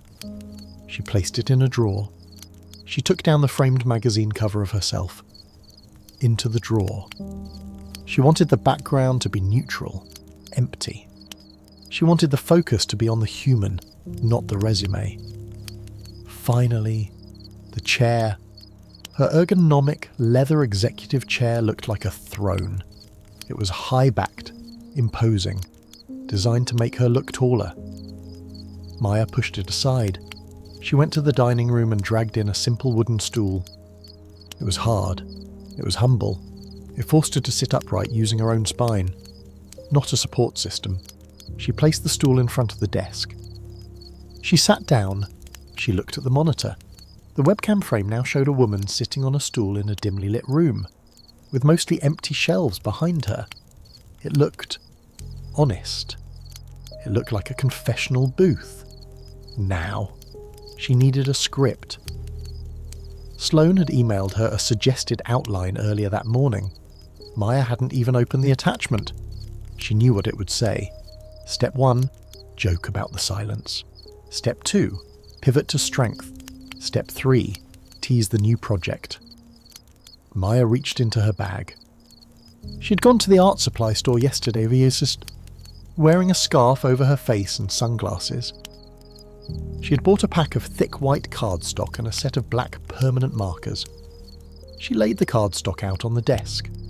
The smell of the marker uncapping was sharp, a solvent scent that reminded her of elementary school projects. Squeak. Squeak. The marker moved across the paper. She didn't write sentences. She wrote fragments. She wrote the truth in block letters. I was afraid. She set that card aside to dry. I was wrong. Set aside. Noise is not power. She wrote for an hour. Her handwriting was large, legible, but imperfect. Sometimes the lines were crooked. Sometimes the ink bled slightly. This was her teleprompter. No scrolling text. No digital safety net. Just ink on paper. If her hands shook, the audience would see the cards shake. If she hesitated, the cards would hang in the air. It was tactile. It was analogue. It was real. By 4 p.m, she had a stack of 20 cards. She organised them, shuffling the heavy paper. The sound was satisfying. A thick, rhythmic thwip-thwip sound. She placed the stack on the corner of the desk, weighing it down with a smooth riverstone she kept as a paperweight. Now, the costume. She walked to her dressing room. The walk-in closet was vast, lined with racks of designer clothes, suits in navy, black and charcoal, silk blouses, structured dresses that acted like armour plating. Maya ran her hand along the fabrics. Cold silk, stiff wool. She didn't want armour tonight. Armour implies a battle. And she wasn't going to war. She was going to a peace treaty signing. She went to the back of the closet, to the shelf where she kept her off-duty clothes. She pulled out a sweater. It was a soft, heather grey cashmere, It was slightly oversized, with a loose turtleneck that would gently cover her healing throat without constricting it. She put it on. It felt like a hug. She looked in the mirror. She wore black leggings and the grey sweater. She looked like someone you would have coffee with on a rainy Sunday. She didn't look like a CEO. She looked like Maya. Then, the face. The bathroom counter was still empty from her purge on Sunday. No foundation. No contour kit. She looked at her reflection. The dark circles under her eyes were still there, though lighter. Her skin was pale. Her lips were dry. She reached for a jar of simple moisturizer. She applied it. She put on a little bit of lip balm. That was it. She brushed her hair, but she didn't style it into the usual helmet of perfection. She let it fall loose around her shoulders. "You look tired," the critic whispered. "I am tired," Maya answered. "Why hide it?" At 7 p.m, she went to the kitchen. She brewed a pot of tea, not for caffeine, but for warmth. She poured it into her favourite mug, a chipped ceramic one that misses. Gable had given her yesterday as a housewarming for the new you. She carried the tea to the studio. She sat on the wooden stool. She opened her laptop. She logged into the streaming platform. The interface was overwhelming. Red buttons, green bars, flashing lights. The waiting room for the stream was already open. The viewer count was at 50,000 and climbing rapidly. Maya made the mistake of glancing at the chat. "User 88, is she going to talk or just interpretive dance?" "Fangirl, I hope she drags Elara." "Hater X, this is going to be a train wreck." The noise, the digital cacophony. It was a wall of static trying to push into her quiet room. Maya felt a spike of adrenaline. Her heart rate jumped, her throat tightened, the phantom limb twitching again. "I can't do this," Panic whispered. "They want blood. They want a show." She closed her eyes. She put her hands flat on the desk. She felt the cool wood. She felt the heavy stack of cards under her right hand, and she breathed. In, 2, 3, 4. Out. 2, 3, 4. She thought of the sparrow. The sparrow didn't care about the chat room. She thought of Mrs. Gable. Mrs. Gable just wanted to be heard. "I am not here for the 50,000, Maya told herself. "I'm here for the one person who needs permission to turn down the volume." She opened her eyes. She moved the mouse and clicked Disable Chat. The scrolling waterfall of text vanished. The screen was clean. Just the video preview of herself sitting on the stool. 7:55 p.m. Her phone buzzed again. A text from Sloane. "Good luck. Don't be boring. Break a leg." Maya turned the phone off. Completely off. She sat in the silence of the studio.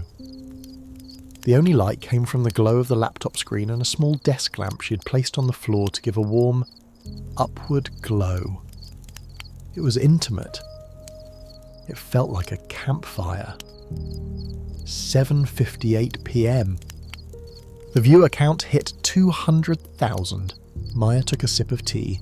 The warmth coated her throat. She adjusted the stack of cards one last time.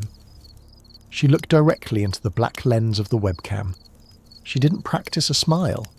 She didn't practice a serious face. She just looked. She was ready. Not to perform, but to reveal. 7:59 p.m. The countdown timer on the screen reached 0. The button turned from grey to bright red. Go leave. Maya didn't hesitate. She didn't let the doubt creep back in. She reached out with a steady finger and clicked. The on-air sign in the corner of her screen lit up. The winter of silence was being broadcast to the world. The digital signal traversed the fibre-optic cables of Manhattan at the speed of light, carrying the image of a woman sitting on a wooden stool into 200,000 living rooms, offices, and subway cars. For the first 3 seconds, there was the inevitable lag, the pixelated blur of the connection stabilizing, the audio sync calibrating. Then, the image sharpened. Maya appeared on the screens. She was framed from the chest up. The lighting was low, amber-hued, casting deep shadows in the hollows of her cheeks. She looked smaller than usual. The grey sweater swallowed her frame. Her hair hung loose. Her hands were clasped on the desk in front of her, resting on a stack of white cards. And she was silent. In the world of broadcasting, dead air is the ultimate sin. A pause of 3 seconds is considered awkward. A pause of 10 seconds is a technical error. A pause of 30 seconds is a catastrophe. Maya sat there for 60 seconds. Inside the studio, the silence was a physical weight. It pressed against her eardrums like the atmospheric pressure at the bottom of the ocean. Her eyes were locked on the black circle of the webcam lens. She forced herself not to blink too often. She forced herself not to fidget. But inside, her body was screaming. It was a primal panic. The phantom limb of her voice was thrashing violently. Every instinct she had honed over 20 years of media training was firing at once. Say something, introduce yourself, make a joke, break the tension. Her throat spasmed. A tiny, involuntary contraction of the larynx. She almost cleared her throat. She almost let out a nervous laugh. The air was pushing against her vocal cords, desperate to escape, desperate to form the shape of a word. Hello? Just one word. Hello? She clamped her jaw shut. She bit the inside of her cheek until the sharp pinch of pain grounded her. No, she told the panic. Not yet. She looked at the viewer count in the corner of her monitor. 215,000. 210,000. 205,000. The numbers were dropping. People were leaving. She could imagine what was happening in those thousands of rooms. People were tapping their screens. They were checking their volume buttons. They were refreshing the page. Is the sound working? My internet is down. This is boring. The critic in her head seized on the dropping numbers. See? It hissed. They are leaving. You are failing. You're boring them. They want the monkey to dance. Dance. Monkey. Dance. Maya's palms began to sweat. She could feel the moisture slicking against the smooth wood of the desk. Her heart was hammering a frantic rhythm against her ribs. Thump, thump, thump, so loud she was terrified the microphone would pick it up. 200,000. 195,000. She was losing them. The empire was crumbling in real time. A drop of sweat trickled down her spine. Cold and itching. Just say something. The temptation wheedled. Just say, sorry about the technical difficulties. You can save this. You can still pivot to the Sloan plan. Maya's hand twitched toward the mouse. She wanted to enable the chat. She wanted to see the feedback. She needed the dopamine hit of validation. Don't, another voice whispered. It was the voice of the sparrow. Be still. She withdrew her hand. She clasped her fingers together so tightly the knuckles turned white. She looked into the lens again. She imagined that instead of a machine, she was looking through the peephole of Mrs. Gable's door. She wasn't broadcasting to a faceless mob. She was sitting across from a lonely woman drinking tea. I am not performing, she reminded herself, Aurora. I am visiting a... Suddenly, the numbers stopped dropping. 192,000. 192,500. 193,000. They started to climb again. The initial wave of impatient scrollers had left. But now, a new wave was arriving. The rubberneckers. The curious. People were sharing the link. Is she okay? Why isn't she talking? Is she having a breakdown live? The silence was no longer empty. It was becoming a spectacle. 2 minutes passed. Maya shifted slightly on the wooden stool. The wood creaked. Creak. The sound was explosive in the quiet room. Maya didn't apologize for it. She didn't cover it up. She let the creak hang in the air. It was a real sound. A human sound. She took a breath. A deep, audible inhalation through her nose. Her shoulders rose. Her shoulders fell. She saw herself in the monitor. She looked. Present. She wasn't the airbrushed avatar of success anymore. She was a woman in a grey sweater, breathing. And strangely, as the silence stretched into the third minute, the panic began to recede. The adrenaline burned itself out, leaving behind a cold, crystalline clarity. She realised that she was holding the room. By doing absolutely nothing, she'd commanded more attention than if she'd screamed. The audience was leaning in. They were waiting. They were analysing her micro-expressions. They were projecting their own thoughts onto her stillness. She was the blank canvas. 300,000 viewers. The number was higher than her last 3 speaking engagements combined. It's time, she thought. The silence had done its work. It had cleared the room. It had scrubbed the expectations. It had forced everyone to stop multitasking and actually look. Maya unclenched her hands. She reached out with her right hand. The movement was slow, deliberate. She wasn't rushing. She placed her hand on the stack of white cardstock. The sound of her skin brushing against the paper was crisp. Swish. She picked up the first card. She didn't flip it over immediately. She held it against her chest for a moment, the blank side facing the camera. She took one last look at the lens. Her eyes were sad, but steady. Here goes nothing, she thought. Or here goes everything. She turned the card over. She held it up, chest height, steadying her elbows on the desk so the paper wouldn't shake. The black marker ink was bold against the white paper. The light from the desk lamp illuminated the texture of the card, the slight bleed of the ink, the imperfection of her handwriting. There was no sound, no dramatic music, no voiceover, just the image of a woman holding a sign, and across the world, 300,000 people stopped typing, stopped eating, stopped talking, and read the first 3 words of the Winter of Silence. I was afraid. The card hung in the air, suspended in the amber glow of the desk lamp. I was afraid. 3 words, 11 letters, a confession written in black permanent marker on white cardstock. Maya held it there for 10 seconds. She didn't move. She didn't blink. She let the words burn into the screen. She let the pixels carry the weight of her admission across the oceans, into the glowing rectangles of smartphones in London, Tokyo, and Los Angeles. She could feel the tremble in her fingers transferring to the paper, making the edges vibrate slightly. Let them see it, she thought. Let them see the fear. Slowly, deliberately, she lowered the card. She placed it face down on the desk. Swoosh.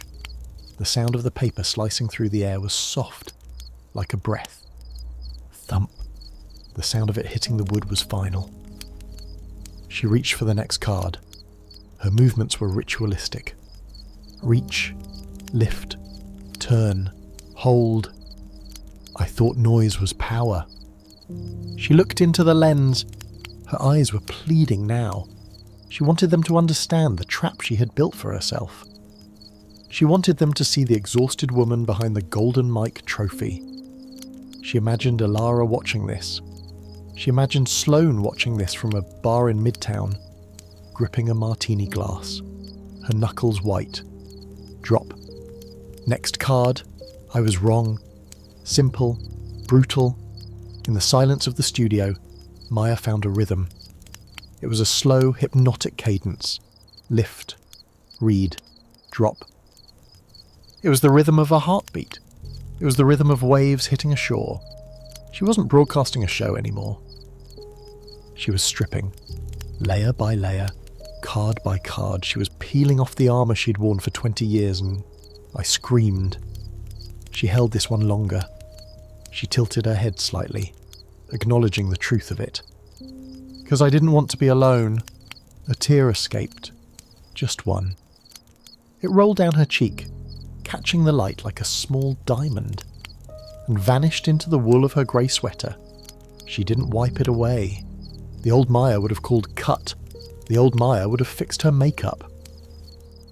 The new Maya let the evidence stand. She looked at the viewer count. 450,000. The numbers were skyrocketing. The Rubberneckers had stopped laughing. The hate watchers had stopped typing. The silence had hooked them. Because in a world where everyone was shouting to be heard, watching someone willingly dismantle their own ego was the rarest spectacle of all. It was intimate. Maya felt a shift in the room. Even though she was alone in the penthouse, she felt a presence. It was the collective breath of 500,000 people holding space for her. She picked up the next card. This was the pivot. This was the divine twist. Then the silence came. She paused. She looked around the empty, dimly lit room. She gestured slightly with her free hand to the shadows, to the unlit ring light in the corner. It wasn't a punishment. She shook her head slowly. No, it was a gift. She smiled. It was the first time she'd smiled on camera. It wasn't the practiced, teeth-baring smile of her headshots. It was a small, fragile upturn of the corners of her mouth. It was the smile of the sparrow eating crumbs on the balcony. It was the smile of Mrs. Gable drinking Earl Grey. It was a smile of peace. She saw herself in the monitor. She looked radiant, not because of lighting or makeup, but because she was transparent. The light was coming from the inside. She reached for the next card. I learned to listen. She held it up. Then, she did something unscripted. She raised a finger to her lips. Shh. She held the pose for a long moment. Then she picked up a card that she'd written specifically for the people who were tired. For the people who felt like she used to feel, drowning in the feed. We're all so tired, she nodded. Her eyes bored into the lens. I know you are, her eyes said. I know the scroll is endless. I know the notifications never stop. Of the noise, she dropped the card. Of the pretending, she dropped the card. Of the brand. She dropped the card with a little more force. Thwack. She leaned forward. She rested her elbows on the desk, clasping her hands under her chin. She stayed like that for a full minute, just looking at the audience. She was breaking every rule of the algorithm. The algorithm wants retention. It wants fast cuts. It wants loud music. But Maya was operating on a different frequency now. She was tapping into the frequency of the soul. And the soul moves at the speed of a growing plant, not the speed of a fibre optic cable. She picked up the final sequence of cards. These were the ones she had written after burning the letters. These were the ones that came from the conviction. I lost my voice. She touched her throat gently. So I could find my heart. She held the card against her chest, right over her heart. She closed her eyes for a second, savouring the truth of it. Then, the last card. She picked it up. It was blank on one side. She turned it over. Thank you for listening. She didn't drop this one. She held it. She bowed her head slightly, a gesture of genuine gratitude. Not the "Thank you, Cleveland" shout of a rock star, but the humble bow of a servant who has been allowed to serve. She held the bow for 10 seconds. Then, she looked up. She reached for the mouse. She didn't turn the chat back on. She didn't ask for likes. She didn't ask for subscribes. She didn't tell them to buy her book. She simply moved the cursor to the end broadcast button. Her finger hovered. She took one last look at the number. 1.2 million viewers. She had broken the internet, not with a scream, but with a whisper. Click. The screen went black. The on-air light in the corner of the monitor died. Maya sat in the dark studio. The only sound was the hum of the laptop fan cooling down. Her heart was beating fast again, but it was the rhythm of exhilaration, not fear. She felt light. She felt clean. She looked at the pile of discarded cards on the desk. They lay there in a messy heap, a paper trail of her redemption. She stood up. Her legs were shaky. She walked out of the studio, leaving the cards where they lay. She walked into the living room. She expected to feel empty. Usually, after a broadcast, the silence felt like a crash. It felt like falling off a cliff. But tonight, The silence felt like a landing. She walked to the window. The city lights were still burning. The traffic was still moving. The world hadn't stopped because she stopped talking. But she had changed the world, just a little bit. She had punched a hole in the noise. She realised she was thirsty. She went to the kitchen. She poured a glass of water. As she drank, she noticed her phone. She'd turned it off before the broadcast. She looked at it. The black screen reflected her face. Should I turn it on? Sloane would be calling. Alara might be tweeting. The internet would be exploding with takes and analyses of what just happened. Maya put the phone down. No, she decided. Not tonight. Tonight was for the silence. Tonight was for the echo of the truth she had just released. She walked back to the window, glass of water in hand. She raised the glass to the city, to the millions of people in their boxes of light, to the ones who were shouting and the ones who were crying into their pillows. Good night, she toasted silently. I hope you found some quiet, too. She took a sip, and for the first time in 20 years, the water didn't taste like anxiety. It tasted like grace. Saturday morning did not begin with an alarm. It began with a bird, not the sparrow this time, but a distant rhythmic cooing of a pigeon somewhere on the terrace. It was a soft, throaty sound that filtered through the glass doors like a lullaby. Maya opened her eyes. The room was flooded with the pale, clean light of a winter morning. She lay there for a moment, scanning her body for the usual post-broadcast symptoms. Usually, the morning after a major event, she felt hollowed out, a phenomenon she called the adrenaline hangover. Her head would throb, her limbs would feel like lead, and her mind would be racing to check the reviews. But today, nothing. She felt rested. She stretched her arms over her head, feeling the satisfying pop of her vertebrae. Her throat felt cooler. The jagged, hot pain of the last week had subsided into a dull, manageable ache. It was healing. She got out of bed and walked to the kitchen. On the island, her phone sat exactly where she had left it last night. Black, silent, a monolith of potential noise. She made her coffee first. She ground the beans by hand this time, using an old manual grinder she'd found in the back of a cupboard. Grind, grind, grind. The tactile resistance of the handle felt good. The smell of fresh coffee filled the air, rich and earthy. She took her cup to the island. She sat on a stool. She looked at the phone. It's time, she thought. She pressed the power button. The Apple logo appeared, then the lock screen, then the flood. The phone vibrated violently in her hand, a continuous, sustained buzz that lasted for 20 seconds. Notifications were cascading down the screen so fast they were a blur of white text. Twitter, 99 plus mentions. Instagram, 99 plus comments. Email, 500 plus unread. Sloane, 12 missed calls. Maya took a sip of coffee. She steeled herself. She prepared for the cynicism. She prepared for the mockery. She opened Twitter first. She clicked on her hashtag #HashMayaSpeaks. The first tweet she saw was from a user named TiredMum of3. I watched with my kids. They stopped running around. We just sat there and read the cards together. My 5-year-old asked why the lady was sad. We talked for an hour. Thank you. Maya. Maya blinked. She scrolled down. A corporate drone, 88. I turned off the stream and quit my job, not joking. The card about noise is not power hit me like a truck. I'm done pretending. At Music Lover NYC, it was the most punk rock thing I've ever seen. Pure rebellion. Silence is the new loud.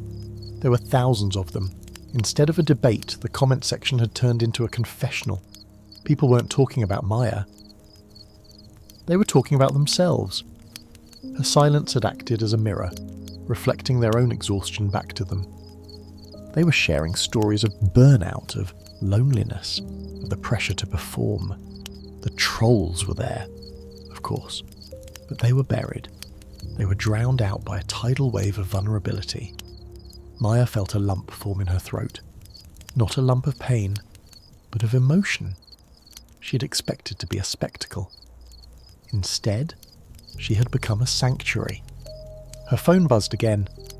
An incoming call. Sloane. Maya hesitated, then tapped the green button. She put the phone on speaker. Maya! Sloane's voice was breathless, ragged.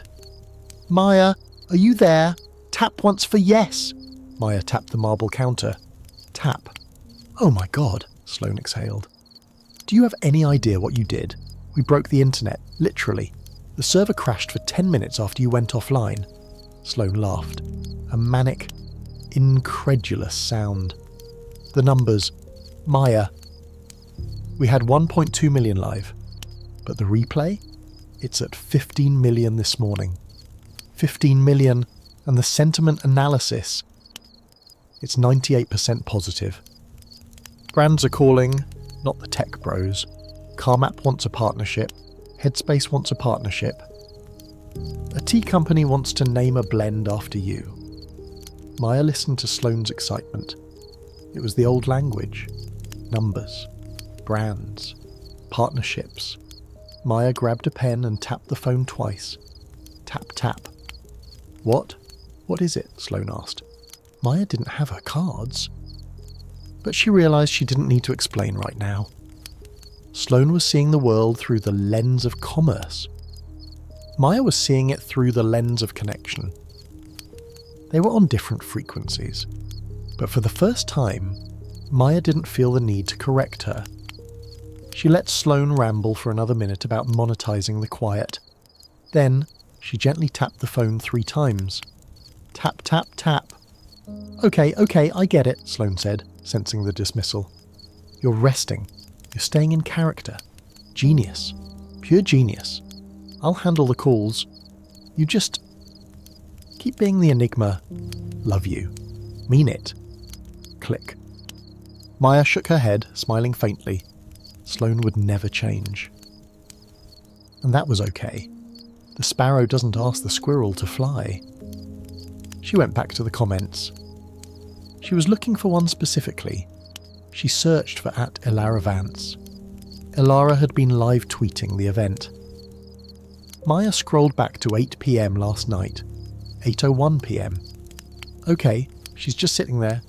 Cringe. 8:05 p.m. Is the audio broken? #Maya speaks. 8:10 p.m. Wait, she's using cards. Okay, retro. Then the tone shifted. 8:15 p.m. I screamed because I didn't want to be alone. Damn. Okay, 8:20 p.m. No sponsors, no makeup. She actually did it. And then the final tweet, posted right after the stream ended. It wasn't a snarky comment. It wasn't a joke. It was a photo. It was a selfie of Elara. But she wasn't wearing her usual neon colours. She wasn't making a face. She was sitting in her bedroom, looking tired, with her headphones around her neck. She held up a piece of notebook paper. On it, she had written in messy Sharpie, I am tired too. Maya stared at the photo. The Queen of Noise and the Princess of Chaos had met in the middle. In the silence, Maya pressed like on the photo. It was a small gesture, a digital olive branch. She put the phone down. She walked to the window. The city looked different today. It looked less like a machine and more like a collection of people. She realised that the winter of silence wasn't just happening to her. It was a season that everyone was secretly longing for. They were just waiting for someone to give them permission to put on a coat and step out into the quiet. Maya went to her desk. She picked up the stack of cards from last night. She flipped through them. I was afraid. I was wrong. She didn't throw them away. She placed them in a wooden box on her shelf. They were artifacts now. She sat down at the desk. She opened a fresh notebook. For years she'd written content to be consumed. Fast food for the mind. Now, she picked up her pen. She wrote a title on the first page. The Unknown Frequency. She began to write. Not a script, not a blog post. She began to write a book. A real book. A about the noise, about the fear, about the sparrow, about the neighbour. She wrote for herself, and the silence in the room was no longer heavy. It was light. It was breathable. It was the atmosphere of creation. Outside, the snow began to melt. Drip, drip, drip. The winter was ending. But the silence was just beginning to bloom. The waiting room of Dr. Elias Aris was a study in beige. Beige carpet, beige walls, beige chairs upholstered in a fabric that whispered of sterile neutrality. 2 weeks ago, Maya had sat in this same room, vibrating with anxiety, checking her watch every 30 seconds, furiously emailing Sloane with her thumbs. She had been a storm system trapped in a small box. Today, she was a lake. She sat in the corner chair, her hands resting loosely in her lap. She wasn't looking at her phone. She was watching a dust mote float in a shaft of sunlight that cut through the blinds. She was watching the receptionist type, clack, clack, clack, and marvelling at the rhythm of it. She was watching a young man across from her who was bouncing his leg nervously, a kinetic drumbeat of worry. I used to be him, Maya thought with a pang of compassion. I used to think the waiting was the enemy. "Maya!" the nurse called out. Maya stood up. Her movements were fluid. She walked into the examination room, the familiar scent of antiseptic and latex greeting her like an old adversary she had made peace with. Doctor. Aris was washing his hands at the sink. He turned around, drying them with a paper towel. He looked at her over the rim of his glasses. "I saw the news," he said dryly, tossing the paper towel into the bin. "My wife watched your performance on Friday. She said she cried. I told her I just prescribed silence. I didn't prescribe a revolution." Maya smiled, a real smile that reached her eyes. She didn't try to explain. She didn't pull out her notepad. She simply sat in the examination chair and tilted her head back. "Open, please." "Doctor," Aris said, picking up the laryngoscope. Maya opened her mouth. She relaxed her tongue. She didn't fight the instrument. She let the light enter the dark cave of her throat. For a minute, the only sound in the room was the hum of the high-definition monitor and the doctor's steady breathing. "Interesting, Doctor," Aris murmured. He adjusted the focus. "Very interesting." He withdrew the scope. He stripped off his gloves with a sharp snap. "Take a look," he said, gesturing to the screen. Maya looked. 2 weeks ago, the screen had shown a landscape of violence. Red, swollen, bruised tissue that looked like raw meat. Now, the landscape had changed. The vocal cords were sleek, pearlescent white strips of tissue, meeting perfectly in the middle like two hands clasped in prayer. The angry red tear was gone, replaced by smooth, healthy mucosa. The swelling had vanished. "It's pristine." "Doctor," Aris said, sounding professionally impressed. "I expected improvement, but this is a reset. It looks like the throat of someone 10 years younger." He turned to face her. "You took the absolute silence seriously." Maya nodded. "More than you know, Doctor." Aris sat on his stool. He folded his hands. "Well, Maya," he said, "the sentence is served. The prison doors are open. You're physically cleared to speak." He waited. The air in the room hung suspended. This was the moment. The moment she'd bargained for, prayed for, and panicked over. The permission was granted. She could ask about the bill. She could make a joke. She could thank him. But Maya didn't speak immediately. She sat there, feeling the potentiality in her throat. Her voice was there, resting in the chamber like a sword in a stone. But she realized she was in no hurry to pull it out. "Doctor?" Aris frowned slightly. "Maya, did you understand me? You can talk." Maya took a deep breath. She felt the air pass over her healed cords. It felt cool. It felt clean. She looked Dr.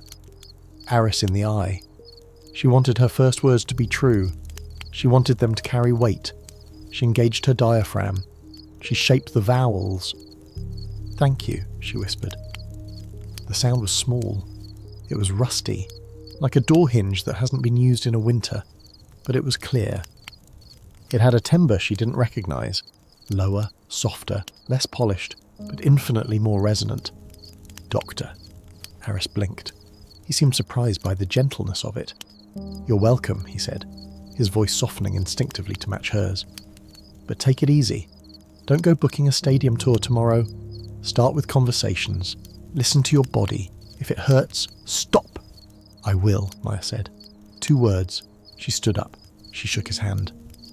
She walked out of the office, past the receptionist, past the nervous man. "It will be okay," she said to the man as she passed. He looked up, startled. "Excuse me?"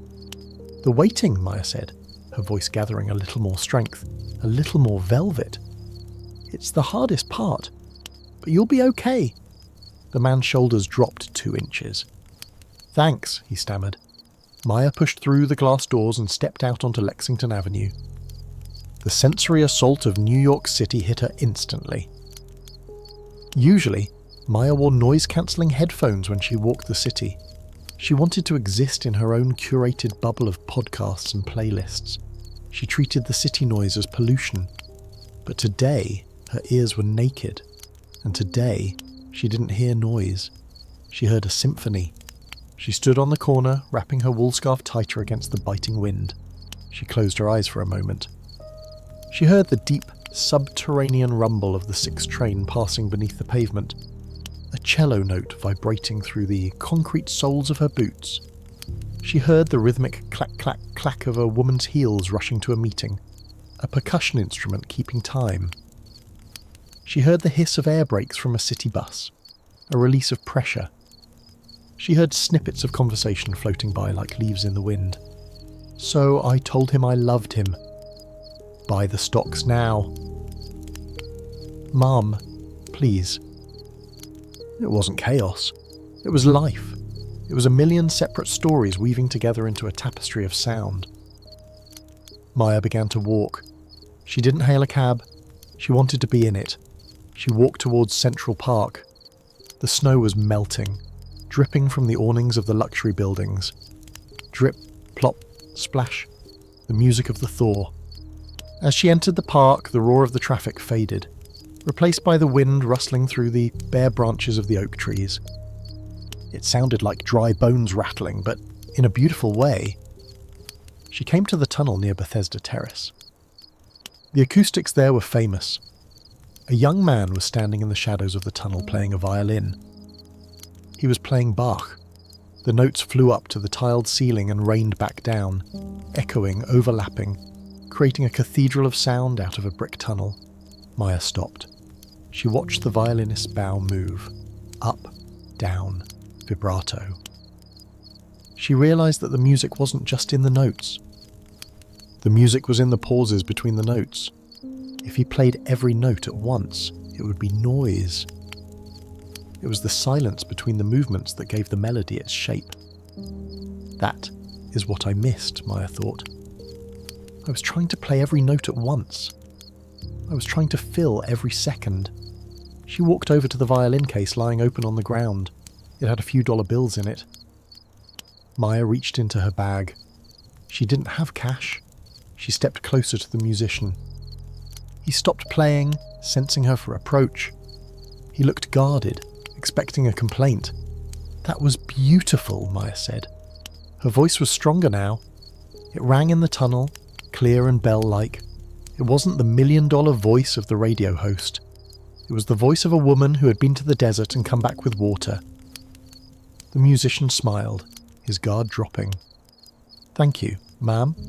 What is the piece called?" she asked. "It's from the cello suites," he said, "but adapted for violin. It's called Prelude." "Prelude," Maya repeated. The word tasted sweet on her tongue. A prelude is a beginning? An introduction to something greater. "Keep playing," she said. She stood there for 10 minutes, just listening. She let the music wash over her, scrubbing the last of the medical sterility from her mind. When she finally walked out of the tunnel and back into the sunlight, Maya felt a profound sense of integration. She had her voice back. The weapon was back in the holster. But she knew, with absolute certainty, that she would never use it to fire warning shots again. She would only use it to make music, or to say, "Thank you," or to tell the truth. She walked home, the city singing around her, her heels clicking a new rhythm on the pavement. Not a march, but a waltz. She was ready for the next step. She was ready to face the source of the noise. She was ready to meet Alara. And this time, she wouldn't bring a script. She would bring her ears. They agreed to meet on neutral ground, not at Maya's agency in Midtown, which smelled of fear and money.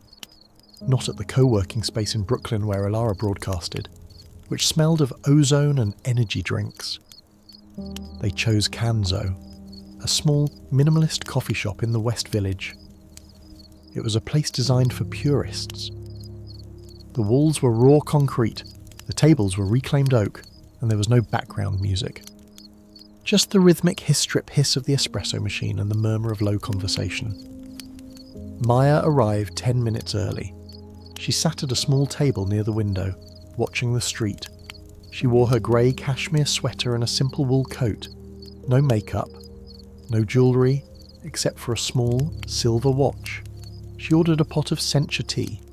She poured it slowly, watching the steam rise in a straight, unwavering column. She felt calm.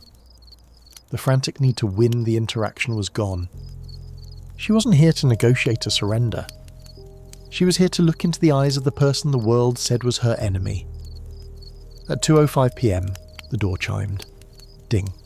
Alara Vance walked in person, stripped of the digital filters and the wide-angle lens.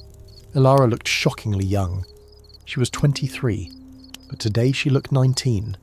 She was wearing an oversized vintage leather jacket that seemed to swallow her small frame, and large sunglasses that hid half her face. She scanned the room, her body language defensive. Shoulders hunched, chin up. She was expecting an ambush. She spotted Maya. She hesitated. Then, she marched over, her combat boots thudding heavily against the concrete floor. "Maya," Alara said. Her voice was scratchy, tired. "Alara," Maya replied. Her voice was low, smooth, and warm. "Please, sit." Alara pulled out the wooden chair. It scraped against the floor. "Screech," Alara winced. She looked around to see if anyone was judging her. Maya didn't flinch. She just smiled gently. "It's okay. It's just a chair." Alara sat down. She didn't take off her sunglasses. She placed her phone on the table, screen up. It was lighting up with notifications every few seconds. "So," Alara said, crossing her arms. "Sloane set this up. She said you wanted to talk about synergy. Look, if this is about the sponsorship deal with Audible, I signed that contract fair and square. You can't sue me for..." Maya raised a hand, softly, palm open. "I'm not here for Audible." "Alara," Maya said. "And I'm not here for Sloane." Alara paused, thrown off script. "Then why are we here?" Maya took a sip of tea. She set the cup down with a soft clink. "I wanted to thank you," Maya said. Alara's jaw dropped slightly. She pulled her sunglasses down to the bridge of her nose. Her eyes were rimmed with red, the skin beneath them shadowed with exhaustion that concealer couldn't hide. "Thank me," Alara scoffed. "For what? Stealing your keynote? Mocking your silence? Calling you a dinosaur?" "For the photo," Maya said. Alara froze. "The one you posted on Friday night and was..." Maya continued. "I am tired too." Alara looked away. She picked at a loose thread on her leather jacket. The bravado evaporated, leaving behind a nervous young woman. It was a moment," Alara stammered. "My brand manager told me to delete it. Said it showed weakness." "It showed humanity," Maya said. "It was the first time I saw you. Alara. Not the Princess of Chaos. Just the person carrying the heavy load." The waitress arrived. Alara ordered a quadruple shot oat milk latte with vanilla. Maya watched her. The order was a scream for energy. It was fuel for a machine that was running on fumes. "You're running fast, Ilara," Maya observed quietly. "I have to," Ilara snapped, defensive again. "You know how it is. The algorithm changes every week. If I stop posting for a day, the engagement drops by 10%. If I stop for a week, I'm dead. I don't have a 20-year legacy like you. I have to feed the beast every single hour." She tapped her phone screen aggressively, checking a DM. "It eats you. You know," Maya said. Ilara looked up. "What?" "The beast," Maya said. "The algorithm. The audience. Whatever you call it. It doesn't love you. It consumes you. And when you're empty, it moves on to the next meal." Ilara laughed, but it was a brittle sound. "Wow. Okay, is this the wise elder speech? Slow down, kid, smell the roses?" "No," Maya said. She leaned forward. Her eyes were intense, piercing. "This is the survivor speech. I was you, Ilara. I was louder than you. I was faster than you. I thought if I screamed loud enough, I would matter. And do you know what happened?" Maya touched her throat. "My body shut me down. My soul went on strike." Ilara stared at Maya's hand on her throat. She swallowed hard. "It's getting harder to talk," Ilara whispered. It was a confession she hadn't planned to make. "After the streams, my throat burns, and my head. It never stops buzzing. Even when I sleep, I hear the comments." Maya nodded. "The white noise." "Yeah." Ilara exhaled. She slumped in her chair. "The white noise. I feel like I'm drowning in it. But I can't stop swimming. If I stop, I sink." "You won't sink," Maya said firmly. She reached across the table. She didn't touch Ilara's hand. That would be too much too soon. She placed her hand near Ilara's phone. "You float," Maya said. "But you have to stop thrashing." The waitress brought Ilara's coffee. A massive mug. Ilara wrapped her hands around it, seeking the warmth. "Why are you telling me this?" Ilara asked, her voice small. "I tried to bury you." "Because the world is loud enough," Maya said. "We don't need to be enemies. That's just more noise. That's just drama for the clicks." Maya looked out the window. A yellow taxi splashed through a puddle of melting snow. "I'm stepping back." "Ilara," Maya said. Ilara's eyes widened. "What? You're retiring?" "No, I'm evolving," Maya corrected. "I'm going to write a book. A slow book. I'm going to do 1 podcast a month, not 5 a week. I'm going to talk when I have something to say, not when the schedule says I have to." She looked back at Ilara. "The stage is yours. The keynote is yours. The daily grind is yours. Take it." Ilara looked terrified. "You're giving it to me." "I'm not giving you anything," Maya said. "You earned it. You're talented, Ilara. You're brilliant. But I'm giving you a warning." Maya pointed to the phone on the table. "Don't let that thing be your master. Don't let the applause be your oxygen. Because one day, the applause will stop. And if you don't know who you are in the silence, you will break." Ilara looked at the phone. It buzzed again. "New follower." She looked at Maya. Maya was sitting perfectly still, hands on her lap, a half-empty cup of tea in front of her. She looked solid. She looked like a mountain that the weather couldn't hurt. Ilara wanted that. More than the followers, more than the money. She wanted that.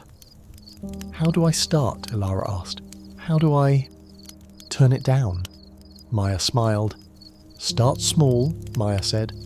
"Start with 5 minutes. Turn it off. Sit in a room and listen to your own heartbeat. It's scary at first, but then it's beautiful."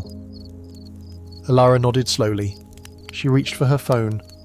Maya watched. Was she going to tweet this conversation? Was she going to take a selfie? Ilara picked up the phone. She slid the button on the side. Click. She turned it off. She placed it face down on the table. "Okay," Ilara said. She picked up her coffee. 5 minutes. Maya lifted her teacup. 5 minutes. They touched cups. Clink. It wasn't a toast to success.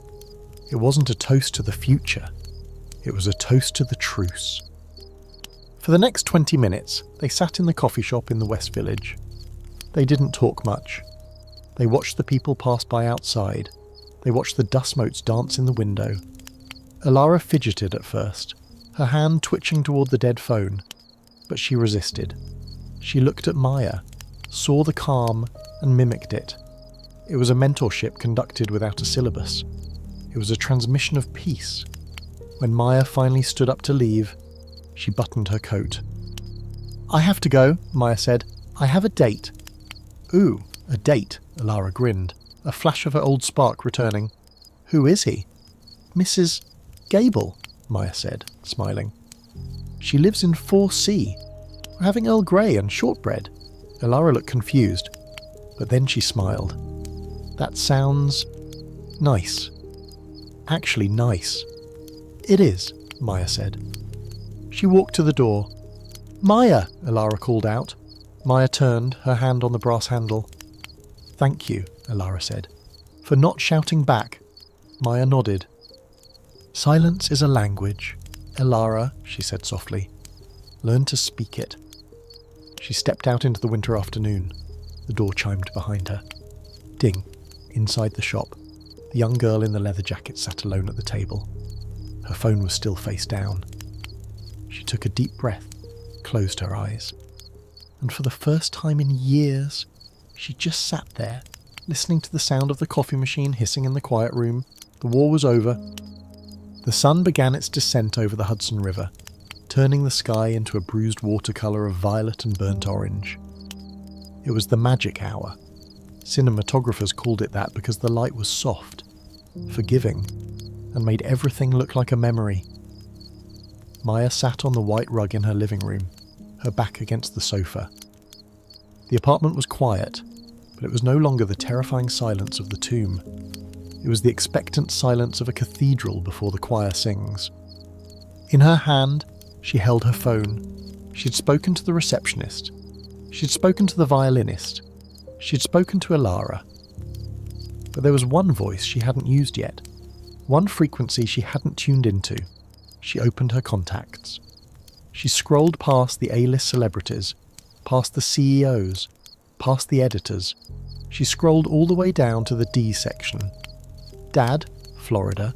The last time they had spoken was 3 years ago, on Christmas. It had been a 5-minute call.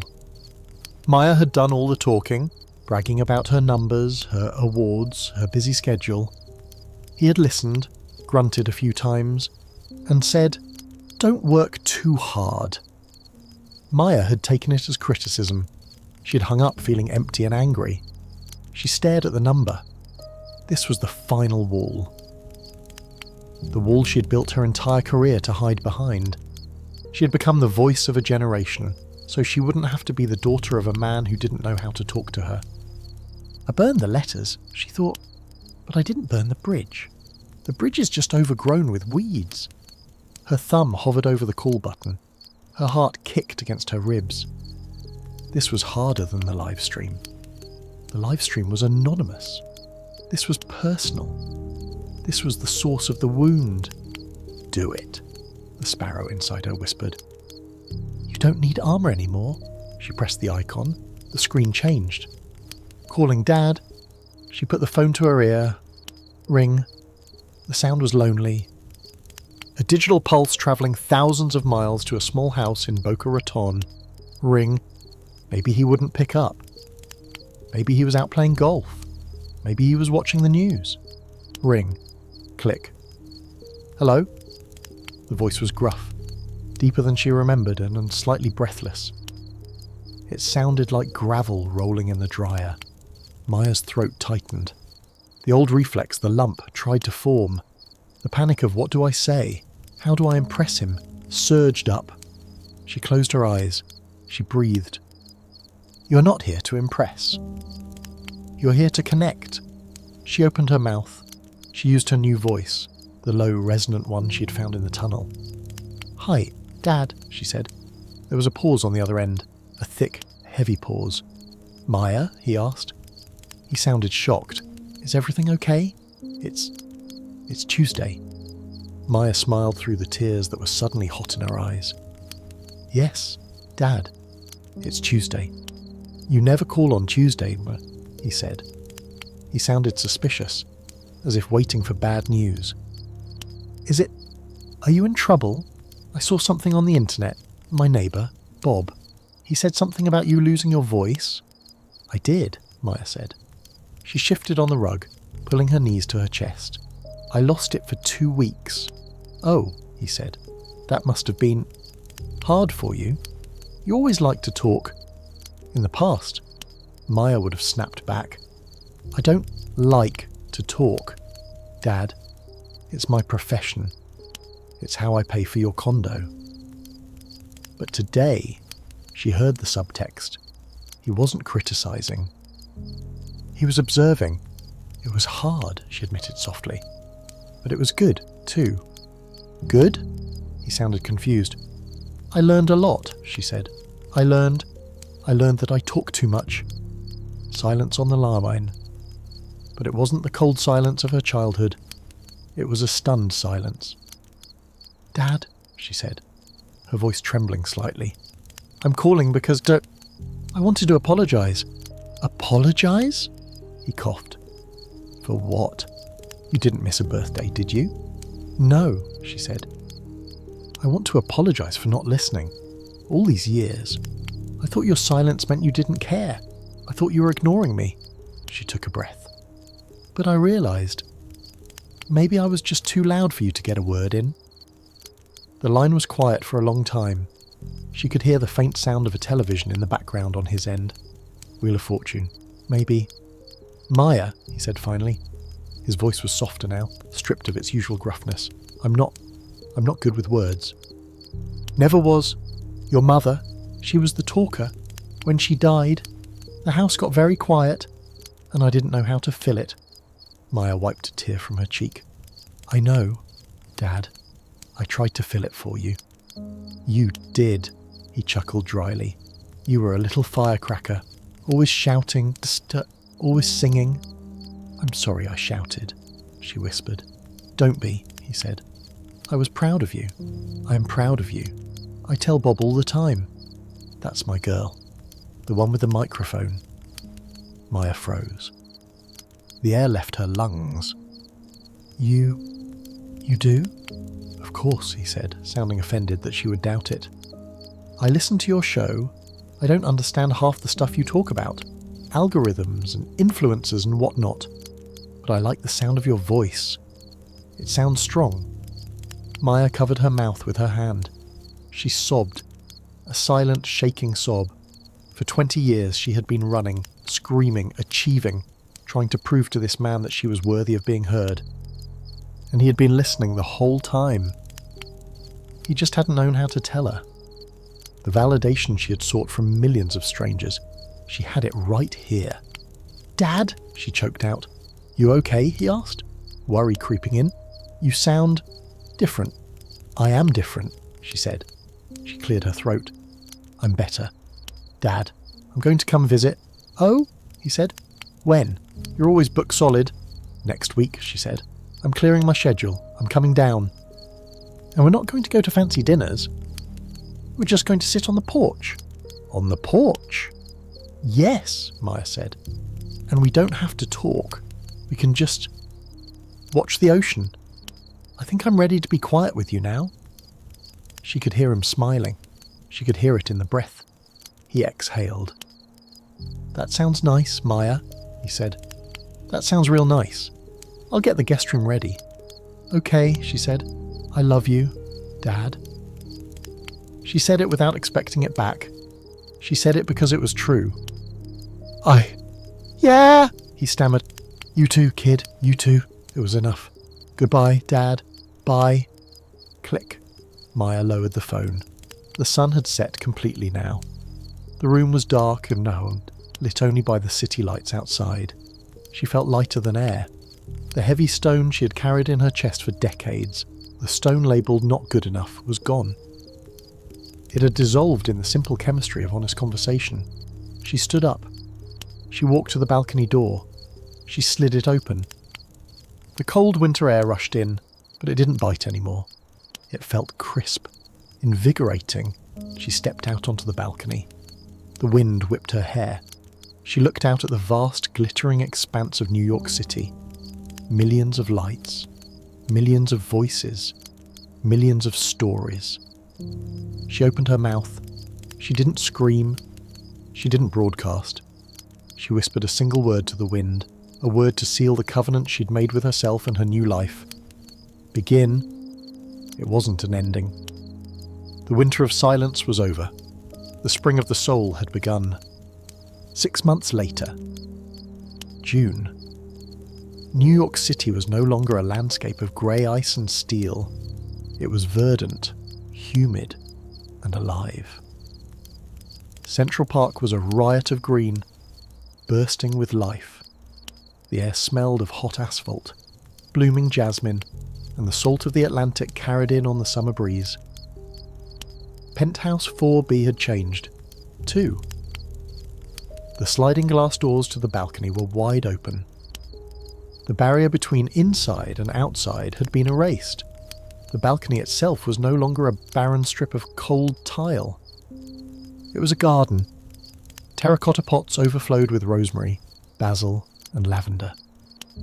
A small Japanese maple tree stood in the corner, its leaves rustling softly in the wind. Maya sat at her desk in the studio. The room was different. The intimidating throne chair was gone, replaced by a comfortable fabric armchair. The shelves were no longer staged with awards, they were filled with books she had actually read. Photos of her father in Florida, smiling, wearing a fishing hat. And a small, framed sketch of a sparrow. On the desk, the expensive broadcast microphone remained. But the red on-air light was not blazing with the frantic energy of a breaking news alert. It glowed with a steady, warm amber pulse. Maya adjusted her headphones. "And that," she said, her voice low and rich like aged cognac, "is why we need the pause. Because music isn't just the notes, it's the space between them." She looked at her guest across the desk. It wasn't a celebrity. It wasn't a politician. It was the young violinist from the tunnel in Central Park. He smiled, looking relaxed. Exactly. If you don't breathe, the music dies. "Thank you for sharing your silence with us today. Leo," Maya said. "Thank you for listening, Maya." Maya moved the fader down. The recording ended. There was no applause track, no jarring outro music, just a gentle fade into quiet. She took off her headphones. She didn't check the numbers. She knew people were listening. The podcast, the unknown frequency, had a smaller audience than her old show, but the engagement was deeper. People didn't just consume it, they lived with it. They wrote her handwritten letters. "Great take," a voice said from the doorway. It wasn't Sloane. Sloane was still her agent, but she handled the business from Midtown. This was Chloe, the stylist she used to treat like a prop. Chloe was now her producer, and she was smiling. "Thanks, Chloe," Maya said. "Upload it when you're ready. No rush. No rush." The mantra of her new life. Maya stood up and walked out of the studio. She walked through the living room, which was bathed in the golden light of the late afternoon sun. She went to the kitchen. There was a fresh loaf of banana bread on the counter. Mrs. Gable's recipe. But Maya had baked it. She cut 2 thick slices. She put them on a plate. She walked out the front door, leaving it unlocked. She knocked on 4C. "It's open, Mrs. Gable's voice chirped. Maya walked in. The apartment smelled of lavender and dust, just as it always did. Mrs. Gable was sitting by the window, knitting a scarf that was clearly too long for any human neck. "Banana bread," Maya announced, setting the plate down. "Oh, lovely," Mrs. Gable said, putting down her needles. "Did you burn the edges?" "Only a little bit," Maya laughed. She sat down opposite her friend.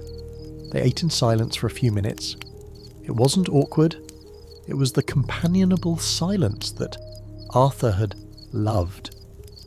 It was a silence that didn't demand to be filled. "Your father called while you were recording." "Mrs.," Gable said. "He said the fishing was good. And he wants to know if you're bringing that nice young man when you visit next month." Maya rolled her eyes playfully. "That nice young man is my editor, and he's 60 years old." "Mrs.," Gable chuckled. "Well, a father can dream." Maya looked at the photo of Arthur on the mantelpiece. She looked at Mrs. Gable, whose face seemed less lined than it had in the winter. Loneliness hadn't vanished, but it had been diluted by connection. "I'm happy, Edith," Maya said suddenly. "Mrs.?" Gable looked up, crumbs on her chin. "I know you are, dear. I can hear it. Hear it. In your walk." "Mrs.," Gable said. "You used to stomp. Now you glide." Maya smiled. She finished her tea and stood up. "I have to water the plants." "Go on then, Mrs." Gable shooed her. "Don't let my basil die." Maya went back to her own apartment. She walked out onto the balcony. The sun was setting, painting the skyscrapers in shades of pink and gold. The city was humming, the eternal, restless engine of New York. Maya picked up the watering can. She poured water into the pots of lavender. The soil drank it up with a soft hiss. A movement caught her eye. A bird landed on the railing. It was a sparrow. Maya froze. She didn't know if it was the sparrow from the winter. It looked plumper, happier.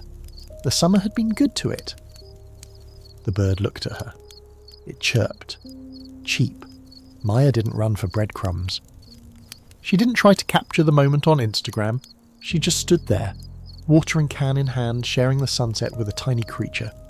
She thought about the journey, the throat hemorrhage, the panic, the silence, the fire, the fear. She realized that the winter of silence hadn't been a punishment. It had been an incubation period, like a seed buried in the dark, cold earth. She had needed the winter to break open her hard shell so she could finally grow. She looked at the city. It was loud. It was chaotic. It was messy. But she wasn't afraid of the noise anymore, because she carried the silence inside her. It was a portable sanctuary, a cathedral she could enter any time she closed her eyes. She took a deep breath, inhaling the scent of damp earth and city exhaust. She looked at the sparrow. "Go ahead," she whispered. "Sing."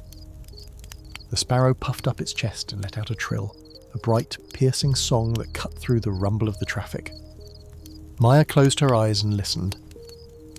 She didn't need to add anything to it. It was perfect. And in the quiet rhythm of her own beating heart, Maya finally found the voice she'd been looking for all along. And so, the microphone sleeps. The red light fades to black.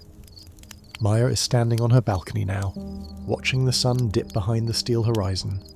Her struggle is over, and her true song has just begun. And you, my friend, you too have walked a long road through this winter. You have shouted into the wind, hoping the echo would prove you exist. You've run until your lungs burned, terrified that if you stopped, you would disappear. You have stared at the black mirror of your phone, waiting for a signal that you're enough. But listen to the sparrow on the railing. It tells you the truth. You do not need to scream to be fed. The noise does not define you. The frost of your anxiety is melting. The spring is already moving in the roots of your life. Even if you cannot see the green shoots yet, the silence is working, even in the stillness, even in the void. It is knitting together the raveled edges of your soul, filling the cracks where the noise used to be. So, put down the heavy shield of your performance. Let the mask fall from your face. The show is over. The audience has gone home. You don't have to impress anyone anymore. Unclench your jaw. Drop your shoulders away from your ears. Close your eyes and let the quiet wash over you. Not to empty you, but to fill you. You're heard without words. You're seen without a camera. You are loved without a condition. The winter is past. The window is open. Rest now, traveller. Good night.